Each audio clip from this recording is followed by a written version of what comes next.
I grew up in the kind of Rust Belt town where the cleanest, safest place for kids to play was the local sewer canal.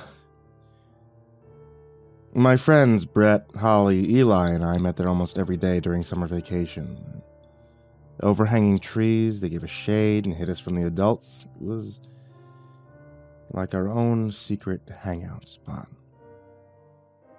The only problem was the concrete tunnel at the end of it. Something about that tunnel made me think of a round, toothless stone mouth.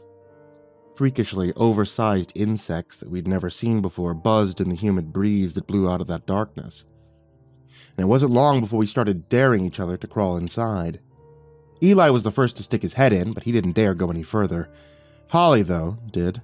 She snorted, called us all scaredy cats, and crawled into the tunnel until only her tiny white shoe still hung outside of it. And then she screamed. The kind of 100-decibel shriek that only preteen girls are capable of. We grabbed her leg and yanked her out. She wouldn't stop scratching at her head.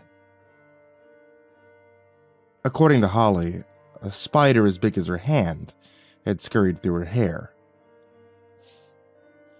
Yeah, we avoided the tunnel for a long time after that. Until the day that I lost Eli's basketball. I mean, it wasn't technically Eli's. It belonged to his older brother, Dwayne, a muscular 13-year-old, and we all lived in terror of him. I mean, in fact, the ball was Dwayne's most prized possession. Eli had only taken it to brag about the famous signature that covered it.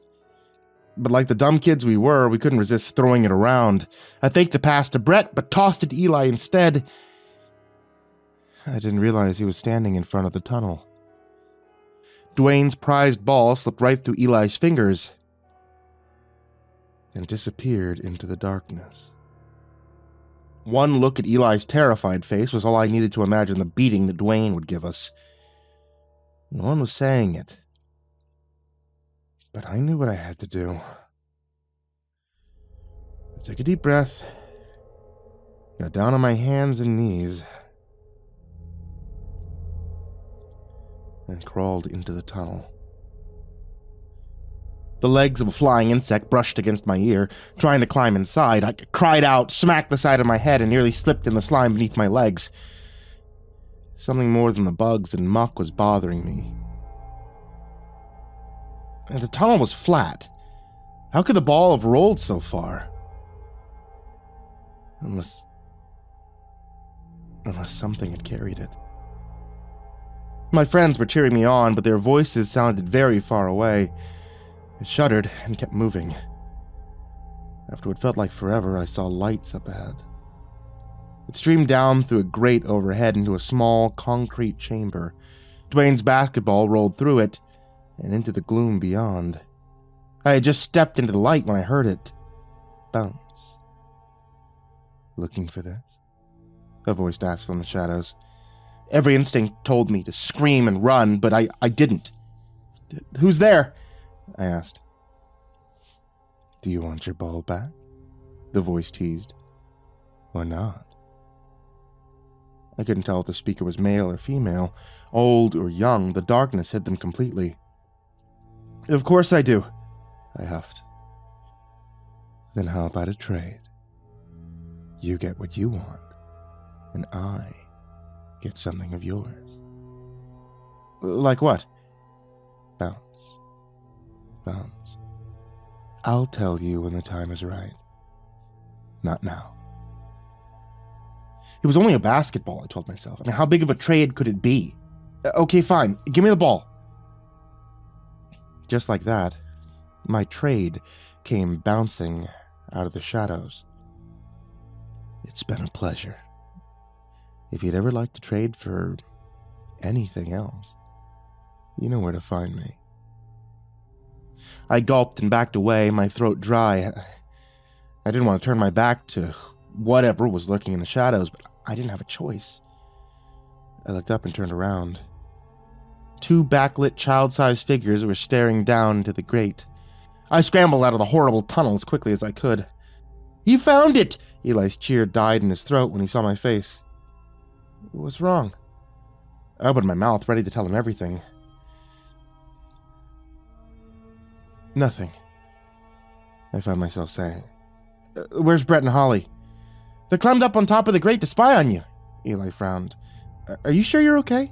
Never better. I forced myself to smile, wondering why I couldn't bring myself to talk about what I'd found. How about a trade? You get something of mine, and I get something of yours. Laying in bed that night, I turned those words over and over in my head as I listened to the windstorm outside. What kind of deal had I just made? When would the thing from the sewer be coming to collect? Branches scraped against the house like sharpened claws, and it was a long time before I was able to fall asleep. I woke to golden sunlight streaming through the bedroom window. I could hear my family arguing and laughing in the kitchen. The warm, buttery smell of Father's pancakes drifted up the stairs. Maybe things would be okay after all. Or so I thought. But something had changed between my friends and I. When we met back at the sewer the next day, Brett and Holly seemed tense, anxious even, like they were waiting for Eli and I to leave. We parted ways after barely an hour had just passed. The whole experience left me with a sick sense of foreboding, although I wasn't sure why. And the next day, when we met again, I understood. Brett was hunched over in concentration, driving a brand new remote-controlled truck. He was a toy that his family could never have afforded, yet here it was, zooming up and down the slopes of the canal. Holly watched, stuffing her fist into a bag of enormous Mars bars, the kind that were only available around Halloween. Her parents had put her on a strict diet. So I thought. So where did the candy bars come from? I looked nervously at the black tunnel ahead. Hey guys, I smiled nervously. Where'd you get that stuff? Nowhere, Brett and Holly responded in unison. Their flat tone reminded me of my own voice when I tried to describe the bargain I'd made. As it turned out, the remote-controlled truck and bag of candy were only the beginning. Each time Eli and I showed up to the sewer canal, Brett and Holly had more stuff. A Barbie mansion, the board game Candyland, even light-up sneakers. It was so unnerving that Eli and I just stopped going down to play by the sewer canal. We were afraid of what we might find. Soon enough, we weren't the only ones. There was something ominous about the way the phone rang that night. And the fear in my mother's eyes when she handed it to me. It's your friend Holly, my mother whispered. She sounds upset. I think her cat's missing. Have you seen it? I could barely hear my mother's whispers over Holly's sobs. Ariel's gone and she's never coming back, my friend was wailing. She named her cat after the Little Mermaid because she loved water. The name usually made me laugh, but not that night. I can help you look for her, I stammered. No, you can't, Holly moaned. I found her collar by the sewer. She's gone. Another wail. My mother took away the phone, and I was left full of doubts. I mean, what had Ariel been doing down there?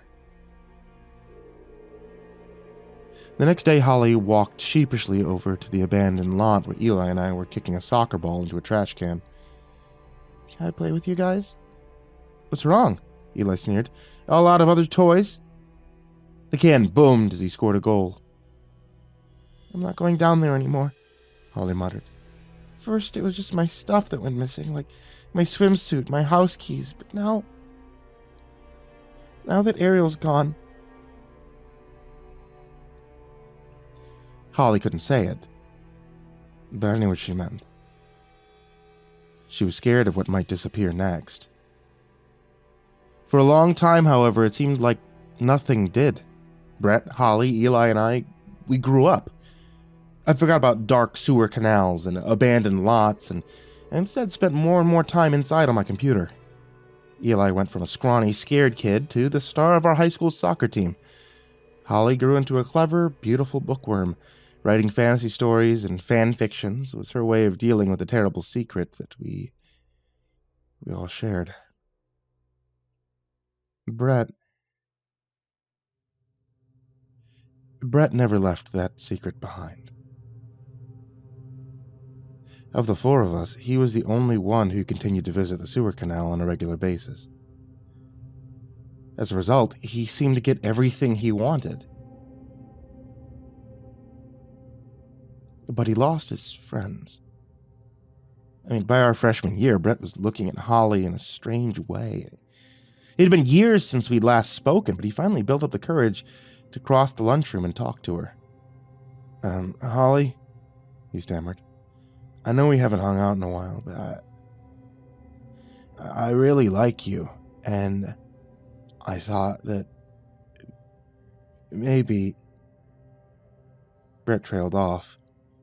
A hush fell over the table as we stared at the floor, our lunch trays, anywhere but our old friend. I don't think it would work out, Brett, Holly finally answered. I'm sorry. Brett turned crimson, clenched his fists, and stormed off. After school, I knew exactly where he was going. By the time I caught up with Brett, he had already reached the sewer canal. Brett, I know you think this will fix things, but you've got to listen to me. It won't. My old friend looked over his shoulder at me, shook his head, and crawled inside. I stepped forward to follow him, but the moment I looked into the tunnel, I was 9 years old again, swatting away freakish bugs, dragging my knees through the slime, listening to that horrible voice bounce. No, I couldn't force myself to go in there a second time. And by the time Brett crawled out, it would be too late.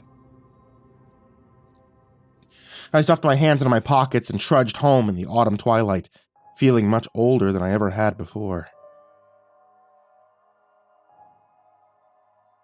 I woke to a dark room and the echo of a ringing phone. I looked at the clock. 4:04 a.m.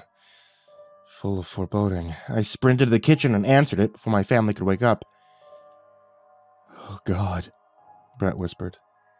This wasn't what I wanted. It wasn't me. You gotta believe me. It wasn't me. The boom of a door flying open, a scream. The line went dead.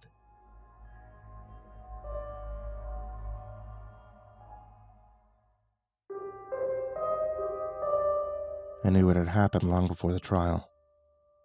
The news coverage, or the assembly the principal had held about the terrible tragedy in our midst.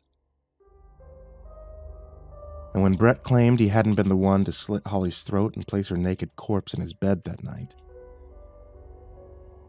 I was the only one who believed him. Years have passed since I chased Eli's basketball down that dark tunnel, but I still hear its bounce in my dreams. I try to tell myself that the voice in the sewers has already taken what it wanted from me, or that it might even have forgotten about me. But I know I'm wrong. How will I know when I've made my trade? When I try to stop my car and find my brake line missing? When I check my 2-year-old son's crib and I find it empty? Or will it be when I wake up in that lightless concrete tube, naked and helpless, with that horrible voice whispering in my ear? Now I've got something of yours. Something I've been wanting for a long time.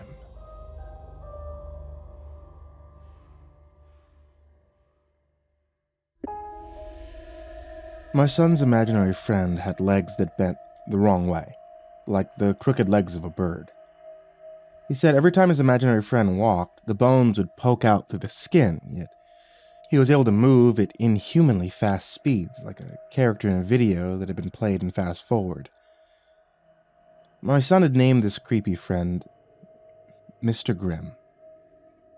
Needless to say, I found his new imaginary friend to be a trifle upsetting. When I told my wife about it, she said that it wasn't just upsetting, but absolutely fucking disturbing in every way imaginable. Why do his bones poke through his skin? She asked me. That seems like fairly inappropriate imagery for a 5-year-old.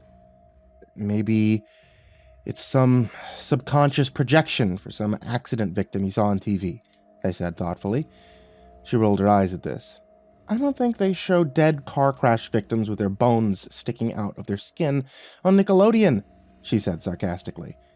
But we let it go, and continued on with our lives as normal. Johnny continued to talk about Mr. Grimm and the adventures that they went on, and we just kind of got used to it. After all, children have vivid imaginations, and I wasn't the type to read into things too much. As a parent, I knew sometimes you just had to go with the flow and let them develop on their own. That was before pets started to go missing in our neighborhood. So the entire street became covered in missing posters for local cats and dogs. None of their bodies were ever found. I didn't know what to think about it, so I just didn't. I just continued to go to work, spending time with my wife and enjoying life as much as I could. I would take Johnny out on weekend outings to amusement parks or nature trails, but one time when we were hiking together, he said something rather disturbing to me. Mr. Grimm says he knows what happens to kitties and puppies, he said. I looked down at him sharply. Johnny, that's not funny, I said. There are some sick people out there, okay? People who kill little animals for no reason. There are people out there who kill kids for no reason. That's why your mom and I always tell you to avoid strangers. Never get in a car with anyone besides your family. You shouldn't joke about missing puppies and kittens. But Dad, he said plaintively, I wasn't joking. Mr. Grimm said that he took the puppies and kitties with him to his playground. He said that I can come with him too one day. He says that no one hurts puppies or kitties there, or little kids. He said we all live forever with him, and that he never lets us go because he loves us all too much and wants to be with us forever. I looked down at his small, serious face, waves of dread rising inside my stomach. Johnny, Mr. Grimm isn't real, I said. He's just an imaginary friend. That means that he comes from your own mind, just like your dreams. They might feel real, but they're all inside you. He just shook his head at this, like he couldn't believe how slow his old dad was. You'll see soon, Dad, he said. Mr. Grimm is as real as you and me. Maybe even realer, because he says he's been here a long, long time. He says he remembers the roads before there were any cars on them, back when they were all dirt. He says he remembers when horses and donkeys were the only way around. He told me about it. It's pretty weird to think about it, Dad, like how old he is. I didn't know if people could live that long. Johnny, if Mr. Grimm was a real person, and what you said was true, he'd have to be over 130 years old. No one's ever lived that long. It isn't possible. Don't get carried away with this Mr. Grimm stuff, because not everyone will understand like your mom and I do. Some people might think it's a little weird. That was the end of the conversation, and we continued hiking in silence. I was deep in thought, wondering about all the strange things my son said. The next day, kids started disappearing. It started with the Crabtree boy, the next street over. From what I heard, he was playing in the backyard in his sandbox. His mother looked out the window every minute or so while she did the dishes. Then she looked up and he was gone. His toys still in the same position. His little blue baseball cap upside down on the spot where he had been sitting. Mrs. Crabtree sprinted out, looking around frantically and screaming his name. He was just gone. No sign of any strangers in the neighborhood, no suspicious cars, no random leads caught by stoplight cameras or doorbell cameras, so ubiquitous in our little suburban neighborhood. There weren't even any footprints in the sandbox. Neither the boys nor anyone else's. except for the tracks that led to the middle of the sandbox where he had been sitting and playing. It was as if he'd been raptured up into heaven in the space of 60 seconds. The police searched for weeks for that little boy, even using helicopters to search the endless woods that started at the north edge of town. Volunteers from around our county joined in, combing every square inch of the woods within miles, diving into local lakes, checking abandoned buildings, sewers near this children's house. There was not a sign of him anywhere. It was as if he just vanished in the flash of an eye. After weeks of no news, the attention paid to it slowly started to die down. People forgot about the grieving parents and the missing child, like they always do in these kinds of situations. Now, I was extremely busy at work, doing research into quantum entanglement and quantum computers at our state university. My wife had left to go spend some time with her father, who had dementia and cancer, and very suddenly took a turn for the worse. So I ended up having to take Johnny to work. I didn't really mind. I mean, he was a good boy who listened, very rarely got into trouble. The Mr. Grimm thing was the only weird part of his young personality, but other than that, he was a fast learner, respectful, and acted in many ways like a child much older than himself. We entered the quantum research laboratory, his little hand holding mine tightly as he stared around with wide blue eyes. It smelled like cleaning chemicals and burning metal throughout the entire chamber, emanating even out into the hallways of the university building. My son wrinkled his tiny nose, making a comically cute face as he did so. I handed him a pair of safety glasses, putting one on myself before he started up with his usual childlike questioning. "Daddy, why does it smell like that?" he asked me. I shrugged. "There's a lot of machines that consume huge amounts of power," I explained simply to him. "This single building can consume as much power as hundreds of homes like ours. Some of this stuff," I indicated with a wave of my hand, showing the gleaming circular vats, the massive metal tubes, the dozens of computer monitors, the tables with entire arrays of green lasers focused on tiny chips, "is so cutting edge that we haven't found a way to make it use less electricity yet. It can entangle physical particles or make computers that can do certain processes millions of times faster than conventional computers." Most young children wouldn't be able to comprehend the depths of statements like that, but Johnny was not a usual kid. His mind worked incredibly fast, and his vocabulary seemed much more developed than a normal 5-year-old. "Okay," Johnny said simply, letting go of my hand so I could go hang up our coats and put a little plastic bag of food in the fridge. It was late, past dinner time on a Friday, and so the entire lab was already deserted. I was one of the few physicists who did much of his own work at night when all the equipment was open.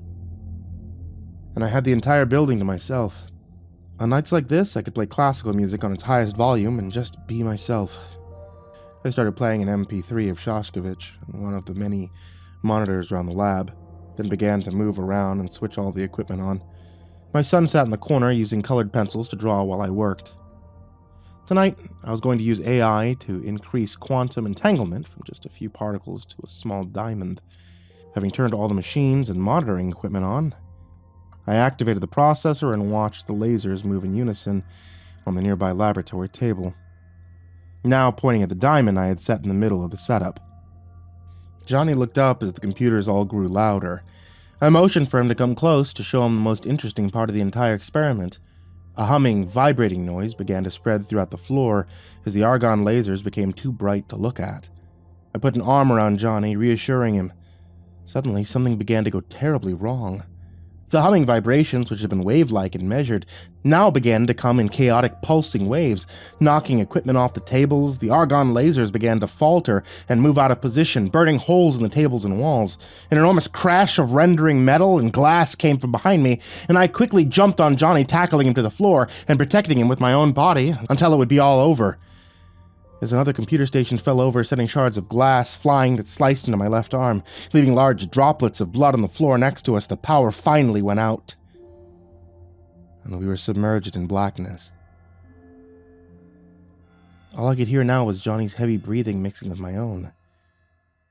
Then suddenly I heard the skittering footsteps of something large, coming from my right. "Is it over?" Johnny asked in a trembling voice. "I think so, kiddo," I said, reassuringly getting off of him and slowly standing up in the pitch dark. I fumbled in my pockets for my cell phone, turning on the flashlight app and shining it around. At first I saw only destruction, smashed monitors, smoking computers, massive holes everywhere. I thought to myself how lucky we were that the whole place hadn't gone up in flames. And as I kept turning, though, I saw something far more horrific. A small boy stood in the corner with thick, black, stringy hair.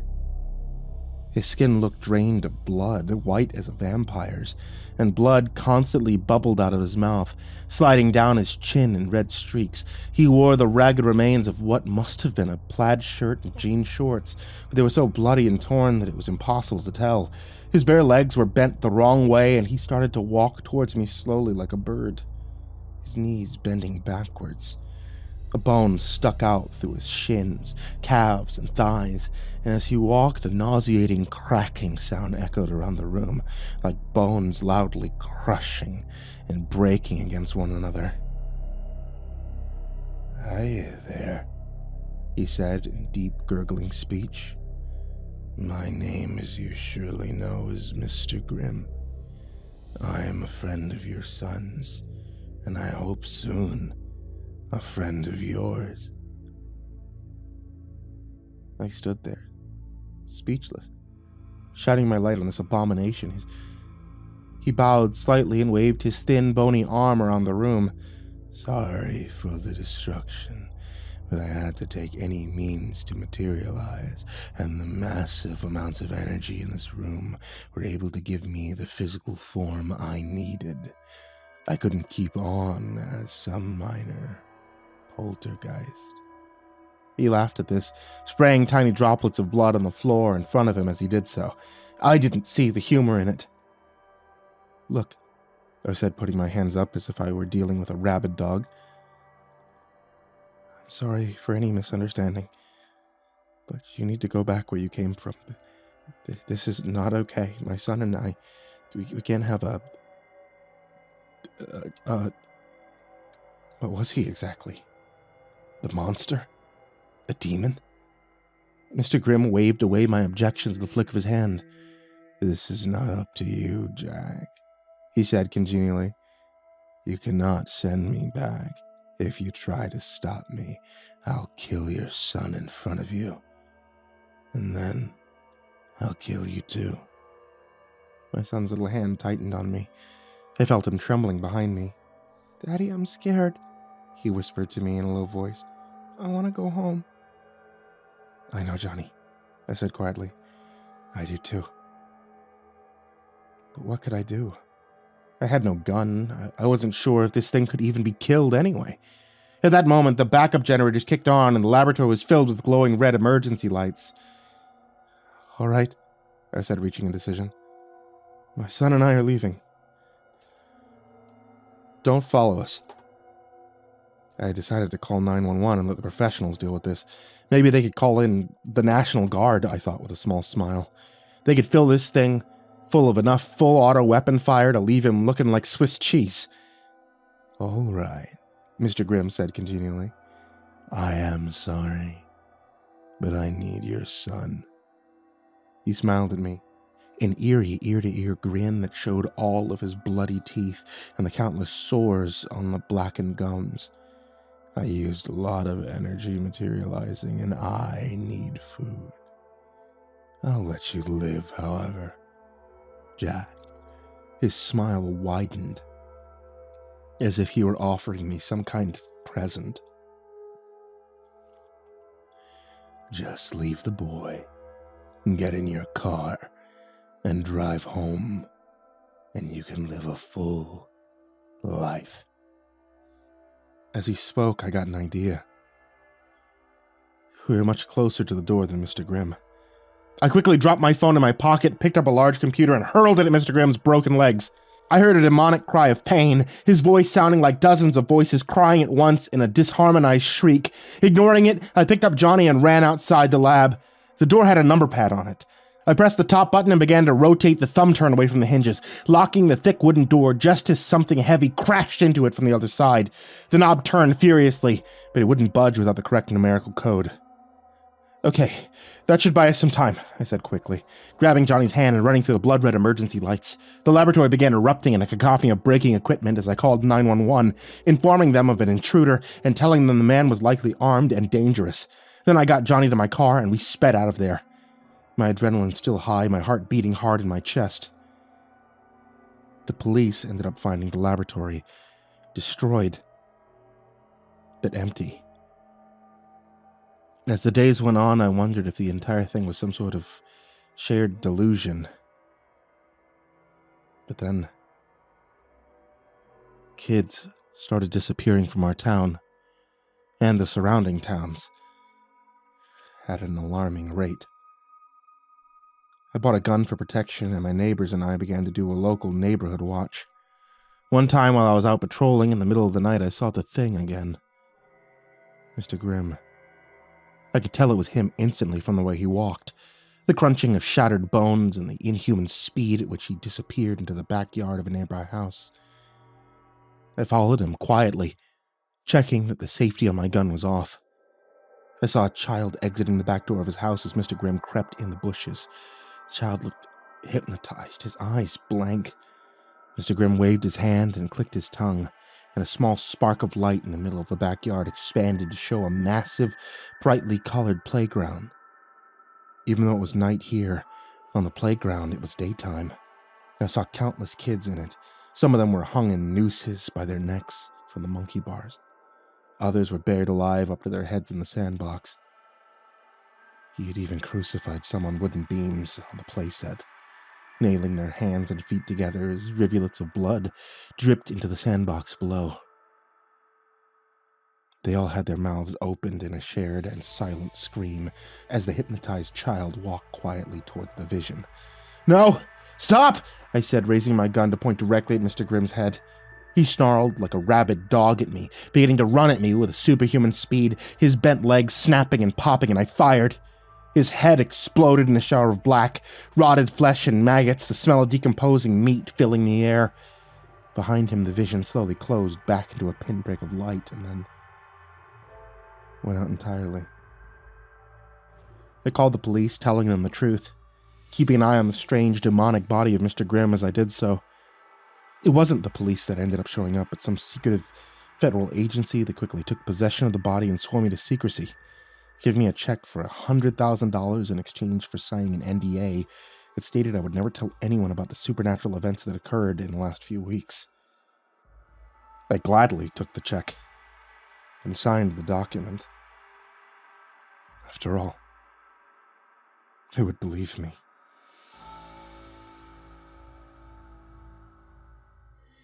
Hey there kids, it's me, MrCreepyPasta, and before we get started on tonight's story, I want to let you know about tonight's author, Jesse Pullins. Jesse Pullins has a book available now on Amazon. It's actually the second book in a series, A Handful of Horror. Friendly Faces is available now on Amazon. A link can be found in the description down below. And Silent Screaming is available now on Amazon for Kindle and paperback. If you guys like tonight's story, if you like stories from Jesse Pullins, or if you're just into horror shorts at all, I strongly suggest you check out these two books. And now, on to tonight's story.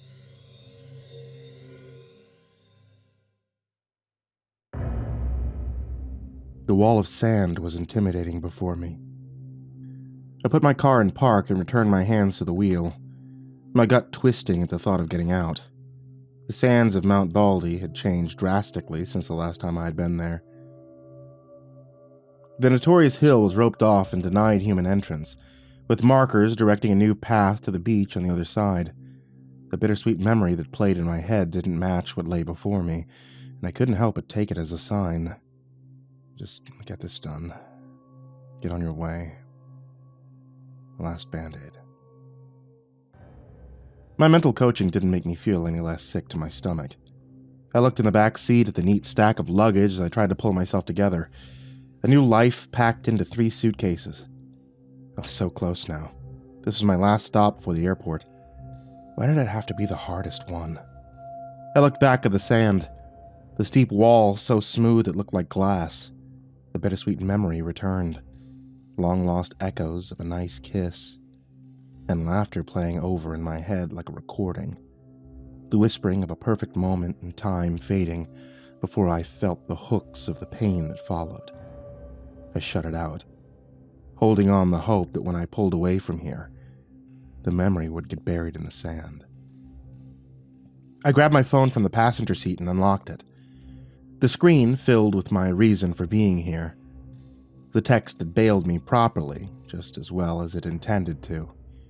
A message from my ex-boyfriend, Brendan. Heard you were leaving town. Can I at least say goodbye? I'll be at our old spot until dusk. I threw open the door and stepped out, not wanting to delay a second longer. The air felt humid in the enclosed parking lot, the border of forestation trapping the air like a little capsule. I followed the marker to the newest constructed detour and followed the entrance to the trail, starting with a wooden staircase into the foliage. I swallowed hard and crossed the lot. By the time I made it to the landing, a couple was heading down. Sunglasses and faces reddened by the sun, equally cheery and exhausted from a day at the beach. They nodded as we passed each other, and our pleasantries were automatic. Nice day for it. Enjoy! Let's hope so. The miniature boardwalk gave way to a beaten path of loose sand, leaves, and slag. It didn't stand up to the upward beauty of the old dunes, and the man-made trail came with its own sense of foreboding. The trail dipped with the slope of the hill only to grow steeper the closer you got to the beach. I was thankful for my shoes, but knew the sand would work its way in anyway. The thought of the little grains scrunching between my toes on my flight made me agitated. Maybe after I dealt with this, I wouldn't care so much. I tried to enjoy the beauty of the lakeside wilderness, but my mind kept pulling away to the roller coaster that had been mine and Brendan's relationship. Brendan and I met in college. He was handsome, flirty, had a love of partying. I fell for him immediately. His dorky smoothness, feeling like a breath of fresh air, the monotony of courses that my life had become. In the beginning, it was normal. Nice, awkward hangouts, playing video games together, and flirting after Burger King. It was the first time I really came out of my shell. I wasn't big on the party scene, but wasn't opposed to trying new things. When things got a little more serious and we started sleeping together, I exchanged lonely nights and Netflix with staying over and a bottle of wine. It felt good to let loose, as I spent most of my teenage years studying hard and staying in when everyone else was out having fun. On the days we didn't spend together, we would be off with his friends or staying up getting high. In the beginning, I didn't mind. We were younger. Life's meant for experimenting and having fun. When it was the two of us, he was sweet. And he made our time special. When I got out of my comfort zone enough, we met at Mount Baldy, sharing a joint and watching the clouds as the days passed by. We would always sit on a little cliff spot, overgrown portion of dune, that overlooked the shore a few dozen feet above. We dated for quite a while before things changed. He would show up to classes late or miss them completely. His part-time job would never pan out, and in time, I'd pay for his food and sometimes weed and beer. I didn't mind, really. I was totally in love with him and assumed it was just part of his broke college phase. One that would change in time. But it never did. The jobs never lasted. The money never saved. I laughed with him through the highs and stood by him through the lows, watching him drink or smoke away each little paycheck until he was broke and depressed, often trying to sweet-talk me to help him out one last time. In the beginning, I caved. A lot. Sometimes it was just a pint so I can stay up with the boys. Others, it was just enough weed to get me through the weekend. I arrived at a peak in the hill, one accompanied by colorful hazard signs featuring stick figures and peril. I stopped to look, taking a moment to catch my breath a little. The climb was pretty steep to this point, so it was a pleasant distraction. Bold letters warning of the unstable sand in the roped-off area, as well as the threat of riptides when swimming in the lake below. As I continued down the trail, so did my thoughts of Brendan. The longer I went, the more it started to hurt, each step digging up past the wake of my new future. It wasn't always bad, but when Every smiling moment was stained with the ugliness of another. It was hard to discern if there was any real happiness in the relationship. As much as I wanted to turn heel and leave, I felt like it was necessary to close this chapter so I could grow, and hopefully one day flourish from it, even if the last goodbye was too little too late. By the time I had started up the hill again, my mind wandered to a carousel of emotion. The good and the bad brought up hand in hand, each a much different moment in time. A passionate hookup in the back seat at the campus, to the pregnancy scare when he was too drunk to pull out. Staying up late watching movies together, replaced by him falling asleep within the first 5 minutes because he was too stoned. Recalling a special time when he cooked me dinner, fading away to him sending me out for fast food late at night because it wasn't safe for him to drive. The trail angled upwards, and my legs continued to autopilot. So did the memories. The sweet purchase of a promise ring, only to see him looking through my purse when he thought that I was sleeping. Long walks and held hands through town, then bailing him out for public intoxication. The first I love yous, buried under the sound of a belligerent argument. The memory of sharing a joint at Mount Baldy, only to recall when I revisit here alone to cry. Spending graduation alone weeks after he dropped out. A promise of how things would get better, only to be forgotten. He was pulled from my recollections to see a fork in the road, and with it, an old wooden sign. 2 arrows pointing in opposite directions, each with an old painted label. The sign on the left read Shore, and on the right, Peak. My guess was I would find Brendan on the right, in our old spot, if there was anything left of it from the erosion. I took a deep breath and headed that direction, into a tight corridor of trees that led to the peak. I hoped he'd be well. I was worried that he wasn't. Ducking into the trees, I realized I wasn't prepared for either. I could feel the breeze from the lake now. Orange and violet rays poked through the trees, accompanied by the faint sound of waves crashing in the distance. The path was tighter. It was dark. The uneven ground within the trees making me anxious. Several long, dried layers of leaves and the remnants of fallen, rotten trees made me feel like I didn't belong, but not as much as the light at the end of the tunnel. The urge to turn and leave was overwhelming, and I felt the preemptive knot forming in my stomach.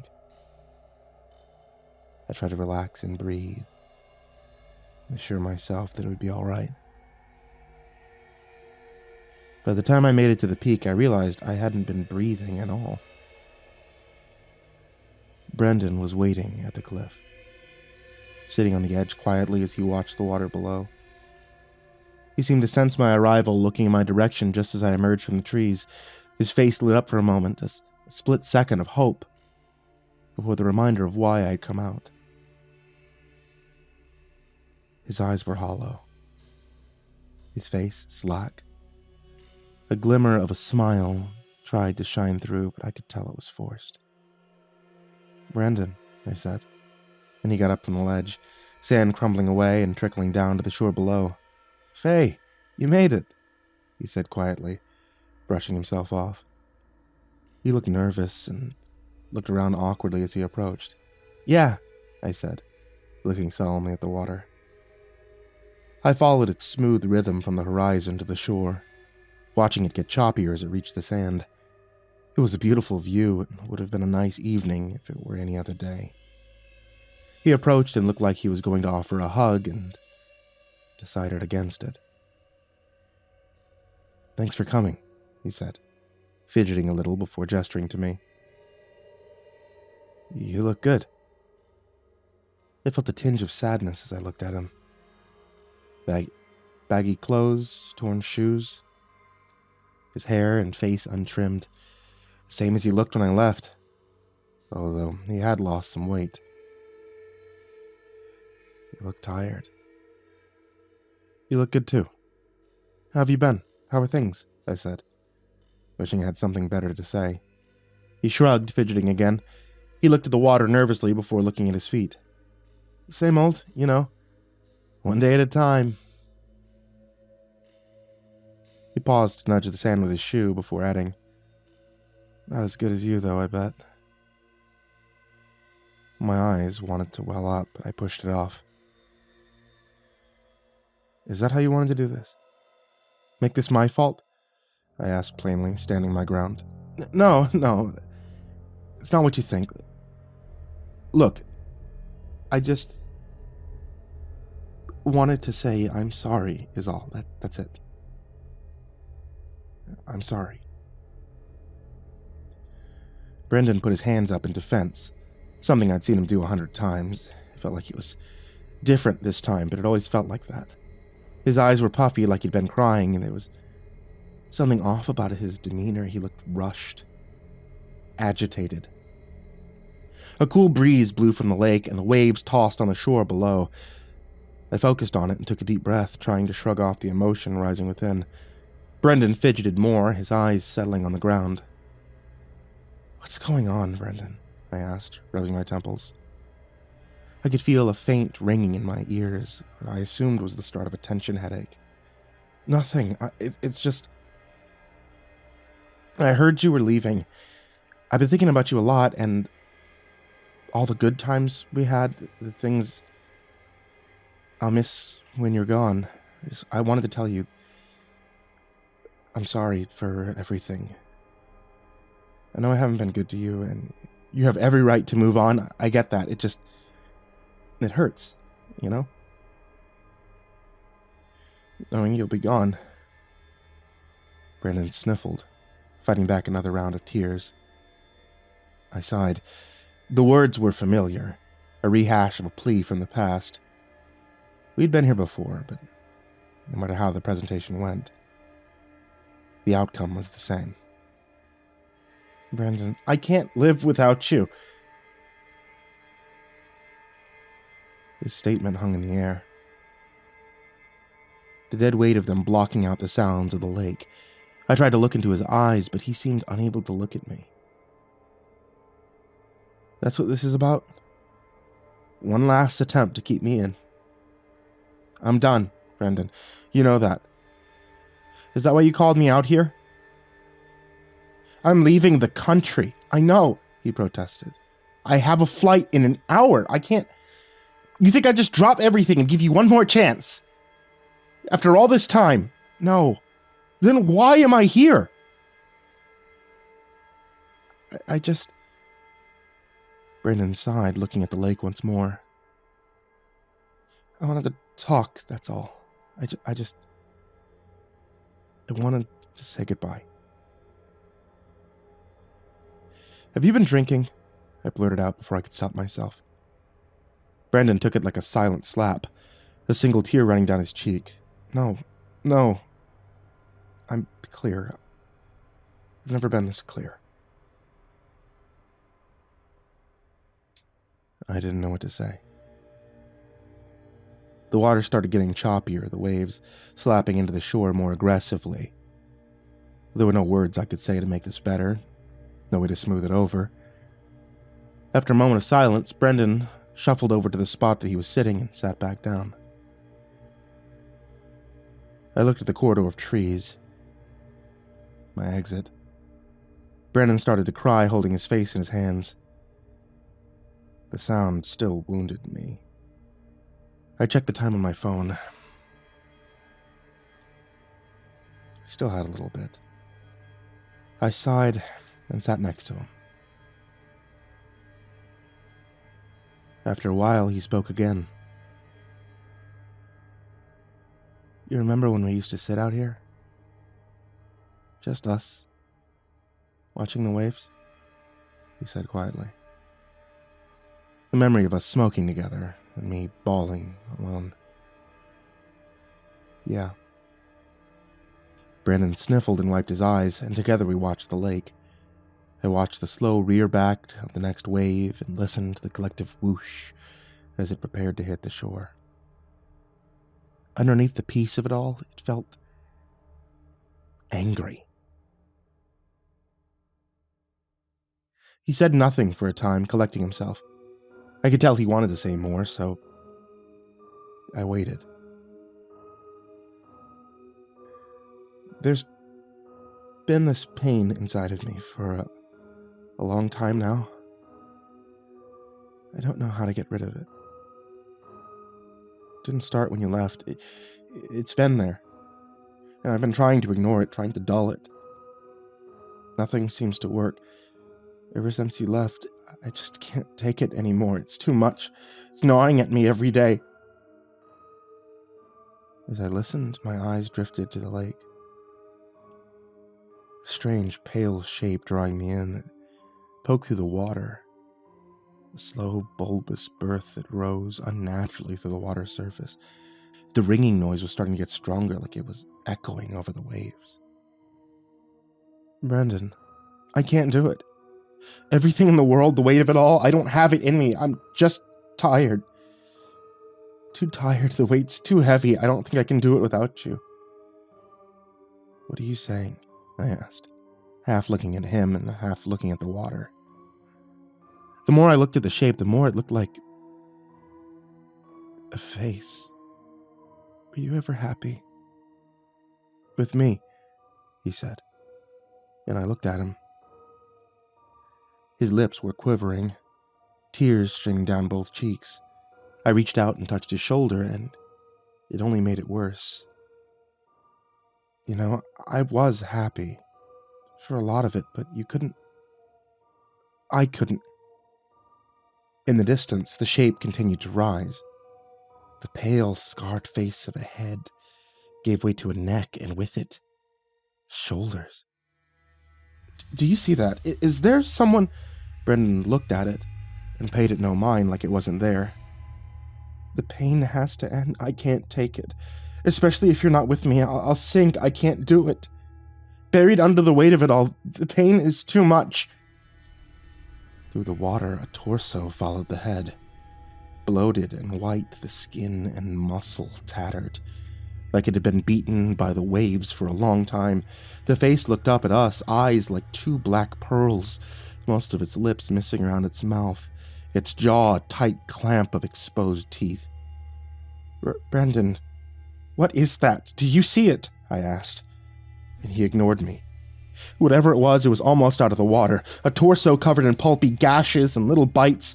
Saturated strands of flesh dangled from every light-colored wound. Once its shriveled nudity rose from the water, I shook Brendan. Brendan, what the fuck? Aren't you tired, Faye? He looked into my eyes.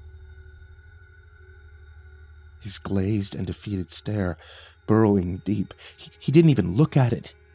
But I knew he knew. The wind picked up an icy gust that shivered my bones. I couldn't explain it, but it felt wrong. Brendan refused to look away from me. Even as dripping toes hovered over the water, the pieces in my mind didn't make sense. But the look in his eyes told me it was his doing. Brendan, what have you done? He blinked away the accusation, tears trickling. Another crashing wave louder than the last. I found something to take it away, was all he said before lightly shaking his head. What? How? What did you do? I asked, watching the swollen being drifting closer. There was an inaudible malice to it, the way its lifeless gaze peered up at us from the lake. With every gaining inch, there was an unrealistic static to its float, and the water's surface rippled beneath. Brendan finally looked at it, a sickening acceptance in his eyes. Thoughts of our past raced through my mind, and through the frantic catalog, I wondered how it all went horribly wrong. I was there for him. I tried. Thoughts of shared smiles, dreamy eyes, laughs ran through my mind, but the primal urge to flee pushed itself to the front. We should go. We should go now, I urged. But he didn't listen. It should only hurt for a moment, he said, and looked out at the lake. The monster was close enough I could see the wispy remains on its scalp. I couldn't watch him die. Not like this. You don't have to do this. We can run. Let me help you, I pleaded. Brendan just sat there, the wind tossing his shaggy hair. To my surprise, he started to smile. He leaned against me, and even though his whispers were soft, it cut right through me. I told him he could have us both. I looked at him, and he started to laugh. A maniacal, unhinged cackle that echoed over the beach. The monster over the water was getting closer, its feet dangling over the sand as it drifted in. I looked into its abyssal eyes, and the ringing in my ears started to blare. Brendan's text message played through my head over and over. Can I at least say goodbye? I got up from the ledge and ran. Brandon's laughter echoed even as I disappeared into the trees. I ran as fast as the sand would let me, panic settling in and the sand bogged down my footing. Each hurried stride kicked dust in all directions. I passed the sign for the fork in the road and quickly descended the downhill portion of the trail. The air was cold now, chilling the sweat on my forehead as I reached the dip and proceeded to climb. My legs burned as I went as fast as I could, huffing through every clumsy step. The pain has to end, especially if I'm not with you. Brendan's words taunted me as I ran, every footfall haunted by his laughter and the harrowing, floating corpse. Aren't you tired, Faye? By the time I made it to the bold warning signs, the sounds of the waves had faded. I took a moment to catch my breath, my lungs burning from the rapid hike. There was no wind in the trees, no breeze from the lake, only the stagnant humidity of the forest. I looked to see if there was anyone on the trail or the parking lot below, but there was no one in sight. The sun was setting, and dimness was falling quickly. Off in the distance, I heard a blood-curdling scream. It sounded like Brendan, but the longer it went, the higher it got. It was like his voice was being ripped apart. And then it was gone. I turned heel and ran, pushing down the wooden staircase I had climbed not long ago. I jogged across the parking lot to my car, already fumbling the keys from my pocket. I unlocked the door, shoved the key into the ignition, and started the car. Ahead of me was the wall of sand. It was so flat and pristine, and the clarity of it made me wonder if any of this was even real. Maybe I had just made it up in a panic. An excuse to break away from Brendan. Maybe my guilt or selfishness had gotten the better of me, and I pretended that it was there so that I had an out. Maybe I just had a panic attack. Ahead, the sand started to tremble. Little granules vibrating and skittering like the dunes themselves are scared. The center of the wall started to shift, and with a deafening blast of sound, a balding head pushed through, two unblinking black eyes staring at me. I threw it in reverse and backed out of my spot, wincing against the rigging as the monster forced its way towards me. The tires squealed as I left the dunes behind me, merging back onto the road, widely with my foot pushing the pedal to the floor. I stayed on the road for a while, cutting back through town until I hit the highway. I drove straight to the airport, focusing on the speedometer and the occasional check in the rearview mirror. There was nothing behind me except the slower cars and shrinking roads as I left the nightmare behind me. I pushed away thoughts of it as I arrived at the hectic roundabout of the airport, monotonously pulling in and surrendering my car to a valet. I got my luggage from the back seat and proceeded through the TSA and numbly checked in for my flight. Each time I looked out the windows of the terminal, I saw nothing but the congested traffic of vehicles outside and the correlated populace within. It wasn't real. It couldn't be. There's no feasible way. Brendan was just crazy. It must have been stress. I just blew it out of proportion. I saw what I wanted to see. Boarding the plane, I left the past behind. No more guilt. No more pain. As we broke through the clouds, I settled into my seat and thought of a better future.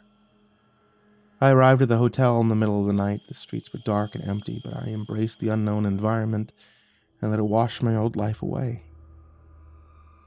I have a busy day tomorrow. There's so much to do on the road ahead. For now, I'm too tired to think about it. The sheets are soft. The bed is comfortable. I turn on the TV for some white noise. I hope it'll drown out this ringing in my ears.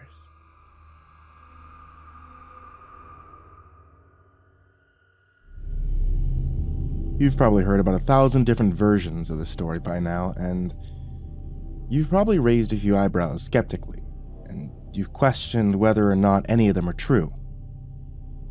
I won't bother trying to convince you otherwise. Nobody's convinced until they play the game. I certainly wasn't growing up. See, my parents managed a hotel where throughout the years we heard hundreds, if not thousands, of kids using the elevators to play the supposedly haunted ritual. In case you don't know, according to the legend, if they pressed a certain number sequence in the elevator and also made sure no one interrupted them, there was a chance they could have an otherworldly encounter. All it wound up being for my father was an electrical headache. Since the hotel was old, a lot of times the elevator was shut down due to the kids mashing the buttons and constantly tromping in and out. There was even one time a group of them got stuck and he had to call the fire department to get them out. What are they hoping to find? I asked him. People like the thrill of the unknown, Lindsay. They want to chase after a dream, even when that dream can be a nightmare to others, he'd say. The description fit my little brother Will to a T. Anytime he didn't have his nose stuck in a book, he was roaming the halls of the hotel pretending to fight off monsters. For him, things like the elevator game weren't just fun, though. It was serious business. Especially after his encounter with the tourist. I call the man we met by that name simply because I never found out what the proper pronunciation of his real name was. All I remember distinctly about him is that he was tall, of Oriental descent, and he appeared to be around the same age as my father. The tourist arrived during a particularly slow season for us. For the majority of the time, Dad was trying to catch up in invoices and refurbished rooms, so he would let Will and I run the front counter. He brought with him only one item, a briefcase with the initials WR, which my brother found interesting because they matched his own. Are you a spy? Is that a bomb? Are you here to kill us? Will asked, bombarding the man with questions. What brings you this way? I asked, not wanting the man to grow irritated and take his business elsewhere. We needed the money, after all. Thank you kindly. I'm of request for only one room, singular, for myself, to finish what I started many years ago, the tourist said, as he patted the briefcase softly.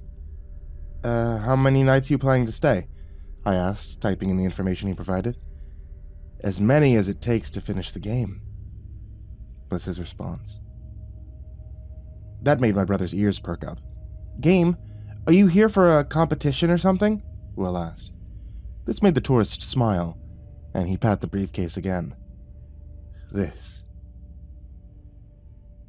A set of hidden secret rules inside. For elevator game.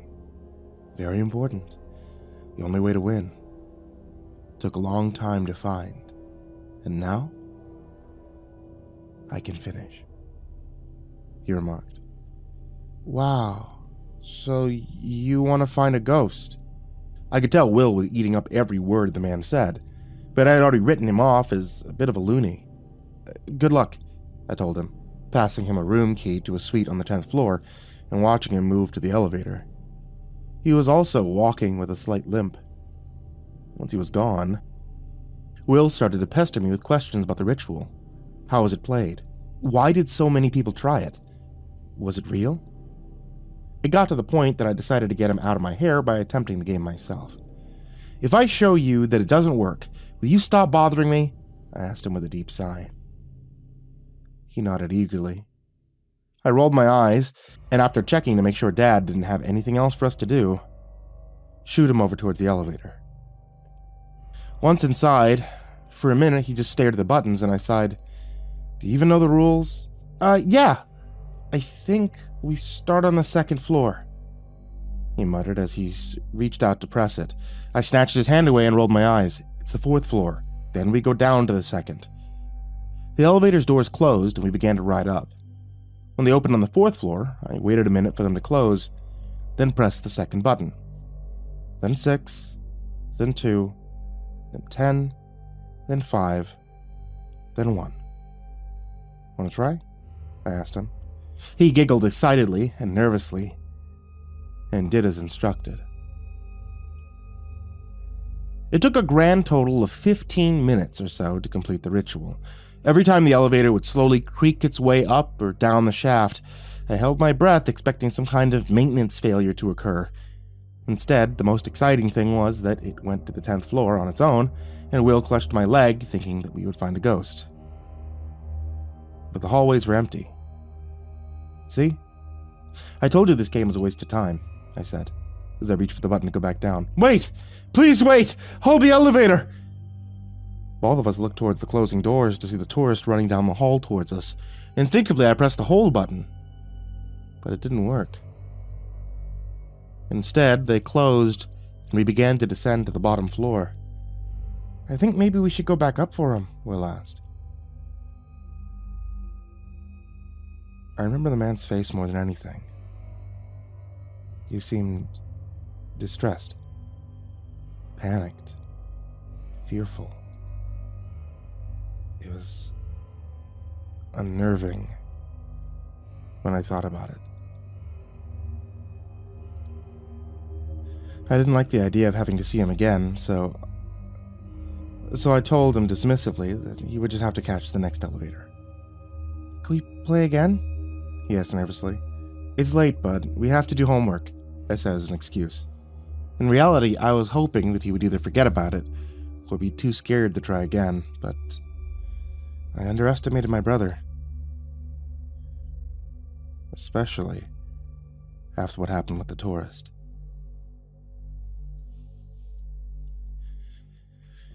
It was Dad that made the discovery a few days later. When it was a little past time for our guest to check out, he was attempting to run the credit card information the tourist had given us, only to find out it wasn't working. Damn cheapskates, I remember Dad muttering as he ordered us to go up to the tourist's room and demand an explanation. When we got there, the room to his door was already slightly ajar. I remember pushing it open and thinking that something smelled strange. Will and I took a step into the darkened room, flicking on the lights, and came face to face with a scene out of a horror movie. There was blood everywhere. Trails of it stained the carpet and the walls, where it seemed the man had been using his bare nails to scratch in a sequence of numbers over and over again. In the center of the room was the tourist himself. His left hand cut off, his eyes wide with the same expression of panic and fear we had seen when he was dashing for the elevator door. And on the floor next to him, right before he died, he scrawled out a most peculiar bloody message. One that still haunts me to this day. Find me. Change it. Will became visibly sick as he covered his mouth and went to the toilet to throw up, and I called downstairs to tell Dad what had happened. As I waited for Dad to arrive, curiosity got the best of me, and I stepped over the tourist to peer at the note that he left. It looked like it had been written by the hand that was cut off, hastily, and jagged letters covering the paper. There were lots of journals nearby and a small hand mirror, even a whistle like the kind that you use at a tournament. This is what the note said. To whomever finds these hidden rules, please read them carefully, as they're not the regular set of instructions associated with the ritual commonly known as the elevator game. You must enter the elevator on the first floor. This part remains the same. You must go to the 6th floor first, followed by the 2nd, the 4th, and the 3rd. Then, return to 6. You must step outside on the 6th floor with the mirror in your hand and keep the mirror facing the elevator at all times so that you can keep it within your line of vision. Walk in a straight line until you reach the end of the hallway. Walk backwards to the elevator using the mirror and go back inside. If the elevator door closes at any time during this part, you will have failed. Once inside the elevator, you'll need to let it take you to the 2nd floor. Once you have made it to the 2nd floor, you'll find yourself somewhere that you do not belong. If at any point the elevator stops on the 5th floor, remain on the elevator. There is sometimes a woman that will enter the elevator here, and she will attempt to speak with you. Do not speak back. Do not acknowledge her. Use the whistle if necessary. Follow these hidden rules, and you will reach the end of your journey. The handwriting was jagged and fast, as though the writer had been in a hurry, and at the bottom, a signature. One that made my heart stop. William. Why was my brother's name on this note? Will stepped out of the bathroom, his face a mixture of sickness and confusion, and I crumpled up the note and stuck it in my back pocket. "What is all that?" he asked, wiping his mouth and seeing the journals lying on the bed. "Take this down to our room," I ordered him, shoving it in his arms. "Hurry, before Dad comes," I insisted. Ever the obedient little brother, he followed my instructions without even missing a beat. Over the next few days, Dad called the police, and they swept the room for any clues as to what caused the death. Dad told me I could go down and get some food or something, but for the life of me, I felt frozen in place as the cops moved in and out of the room, carrying with them different little pieces of bloody bedding or carpet and evidence baggies. All the while, my mind kept flashing back to the tourist's deranged and panicked expression from a few days ago, when he had seen him rushing for the elevator. Was this my fault? Had I failed to save him? And perhaps, most importantly, did his death have anything to do with the strange ritual that he was obsessed with? With these distressing thoughts swirling around my head, I fell asleep from sheer exhaustion. The night after the tourist died, I poured through every single snippet of information I could find on the game, searching for any reference to the hidden rules. I found nothing. In fact, I found less than nothing. Most of the stories were clearly hoaxes, written by internet users who wanted to get a quick scare for a few upvotes. Others were very detailed, almost realistic. But they always included some variation on the original sequence from the first website. That got me thinking, though, about how in those particular accounts, when a person would get the sequence wrong or do something different, something bizarre would happen. What if, I wondered, they weren't actually doing anything wrong at all, but by changing up the original rules, they were actually unlocking some hidden code? I decided if I was going to learn anything at all about that secret, I would need to see what was inside the briefcase. Shuffling out of my inflatable bed on the right side of our room, I moved over to Will and shook him gently to wake up. "Sis, is everything okay?" he whispered. Dad was a light sleeper. Since we all had to share a room in the hotel, I gestured silently for him to follow me towards the door. "Get the journals and follow me downstairs," I said back. He nodded and climbed out of bed, his eyes wide with eager excitement. With the notes in his hand, we snuck down to the main lobby, and I grabbed us a couple of hot chocolates from the snack bar as we settled on the lounge. Will yawned, and we placed the items carefully on the table. Then he picked up the mirror and waved it about for a few seconds. "What do you suppose all this stuff is?" he asked. "That's what we're here to find out," I told him, as I took the rubber band off the bundle of journals and opened up the first in the set. Much to my dismay, I soon found that the notes were not taken in English, but rather Chinese. Amid those strange symbols were numbers and other doodles, scribbled almost aimlessly, as though whoever had written this down had slowly lost their mind. Will was looking at the next journal, which seemed like a log of some type. There were numbers listed, 1 through 10 in different variations. Most of them were scratched through. "What is all this?" my brother asked. The edge in his voice told me he was both excited and scared. I didn't want to admit that I was too. "Looks like they were attempting different sequences to the elevator buttons," I said, as I skimmed through the journal. There had to be at least 100 different ways to press the buttons, and if the scratches and scribbles in the journal were to be believed, the tourist had tried every single combination there was. "Hey, look, it just stops here," Will said, as we made it to the middle of the journal. It was a combination of 6, 2, 4, 3, 6, 8. And it occurred to me that it was almost the same sequence that the note I found in the briefcase had. "Do you think maybe this is the right way to press them?" my brother asked. My stomach clenched. I hadn't expected him to catch that so quickly. I still didn't know exactly what the numbers meant or what had happened if a person did press them, but he was already eager to find out. He bounded from the lobby over to the elevator and pressed the button, shouting for me to join him. "Will, we should do this in the morning," I warned him. "Are you kidding? I didn't wake up in the dead of night to look over a bunch of boring journals. Let's go on an adventure," he said excitedly. The doors slid open, and I desperately tried to think of another good excuse as to why we shouldn't do this. "If something goes wrong, we could be stuck here all night, and Dad would tan our hides," I told him angrily. "I think you're just chicken," he said, jabbing me in the ribs. I sighed, and I got in the elevator, realizing I definitely didn't want him doing this alone. And then I pressed for the 6th floor.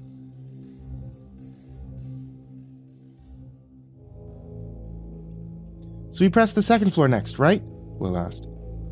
My heart was already racing, especially as we passed the 5th floor. I remembered the note's ominous warning.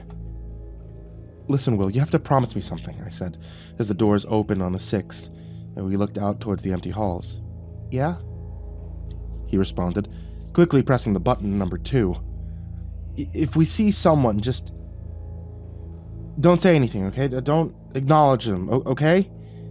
I told him. Sure," he said with a giggle. He arrived at floor number 2 without incident.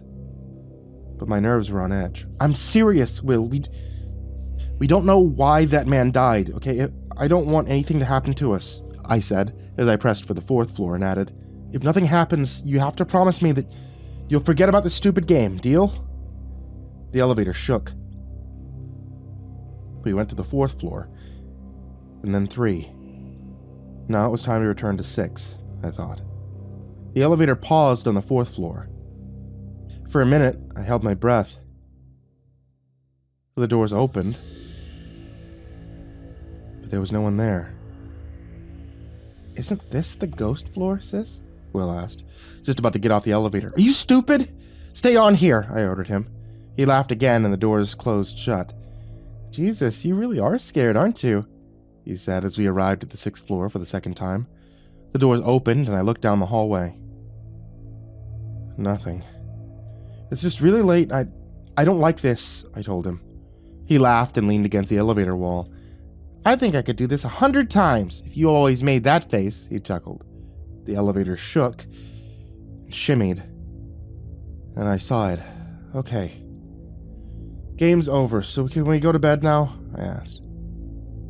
The doors opened again, and he kept laughing until I noticed we were on the 7th floor, which was not the final destination in the sequence. I snatched him by the collar and held him back. "Hold on. Did you press for the 7th floor?" I asked. Will stopped laughing and yanked his shirt away from my hands. "I thought you did. What does it matter?" "Let's take the stairs up," he remarked. And that's when we heard the knocking. I looked up to see if maybe I was just sleepy, but Will heard it too. There was nothing around, though.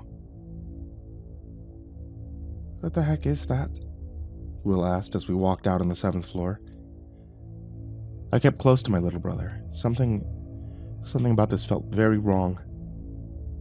The hotel hallway was eerily quiet, save for the occasional sound of the knocking. I'm sure it's someone playing a prank. We saw one of the guest doors slightly ajar, room 7K. As we passed it by, the knocking increased and Will got curious and pressed it open. I tried to stop him from stepping inside, but instead, I found myself following in after. Except the room was bare, and I don't mean just occupants. I mean, there was no furniture either, no windows. As we stood there for a moment, in the dim lighting, both of us heard the knocking again. It sounded like it came from the other side of the walls. Let's go back to our room, I said. Will nodded, and we left the bizarre room immediately. As we left, we heard the noise intensify and become louder. It put me on edge. We raced up the stairs, scared to our wits, until we made it to our floor and I caught my breath. When we got back to our room, neither of us said a word. It was best not to, because I don't think either of us really knew what to say about it.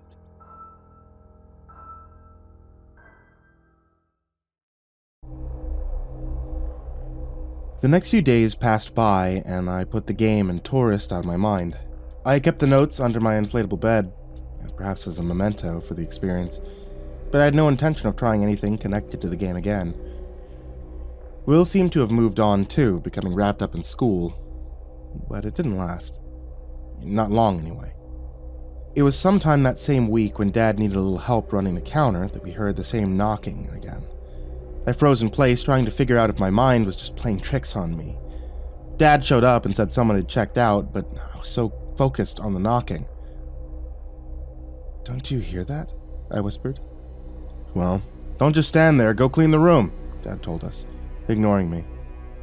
We already knew what room it was going to be. 7K. Except this time, when we entered, everything appeared normal. Furniture in place, windows where they should be.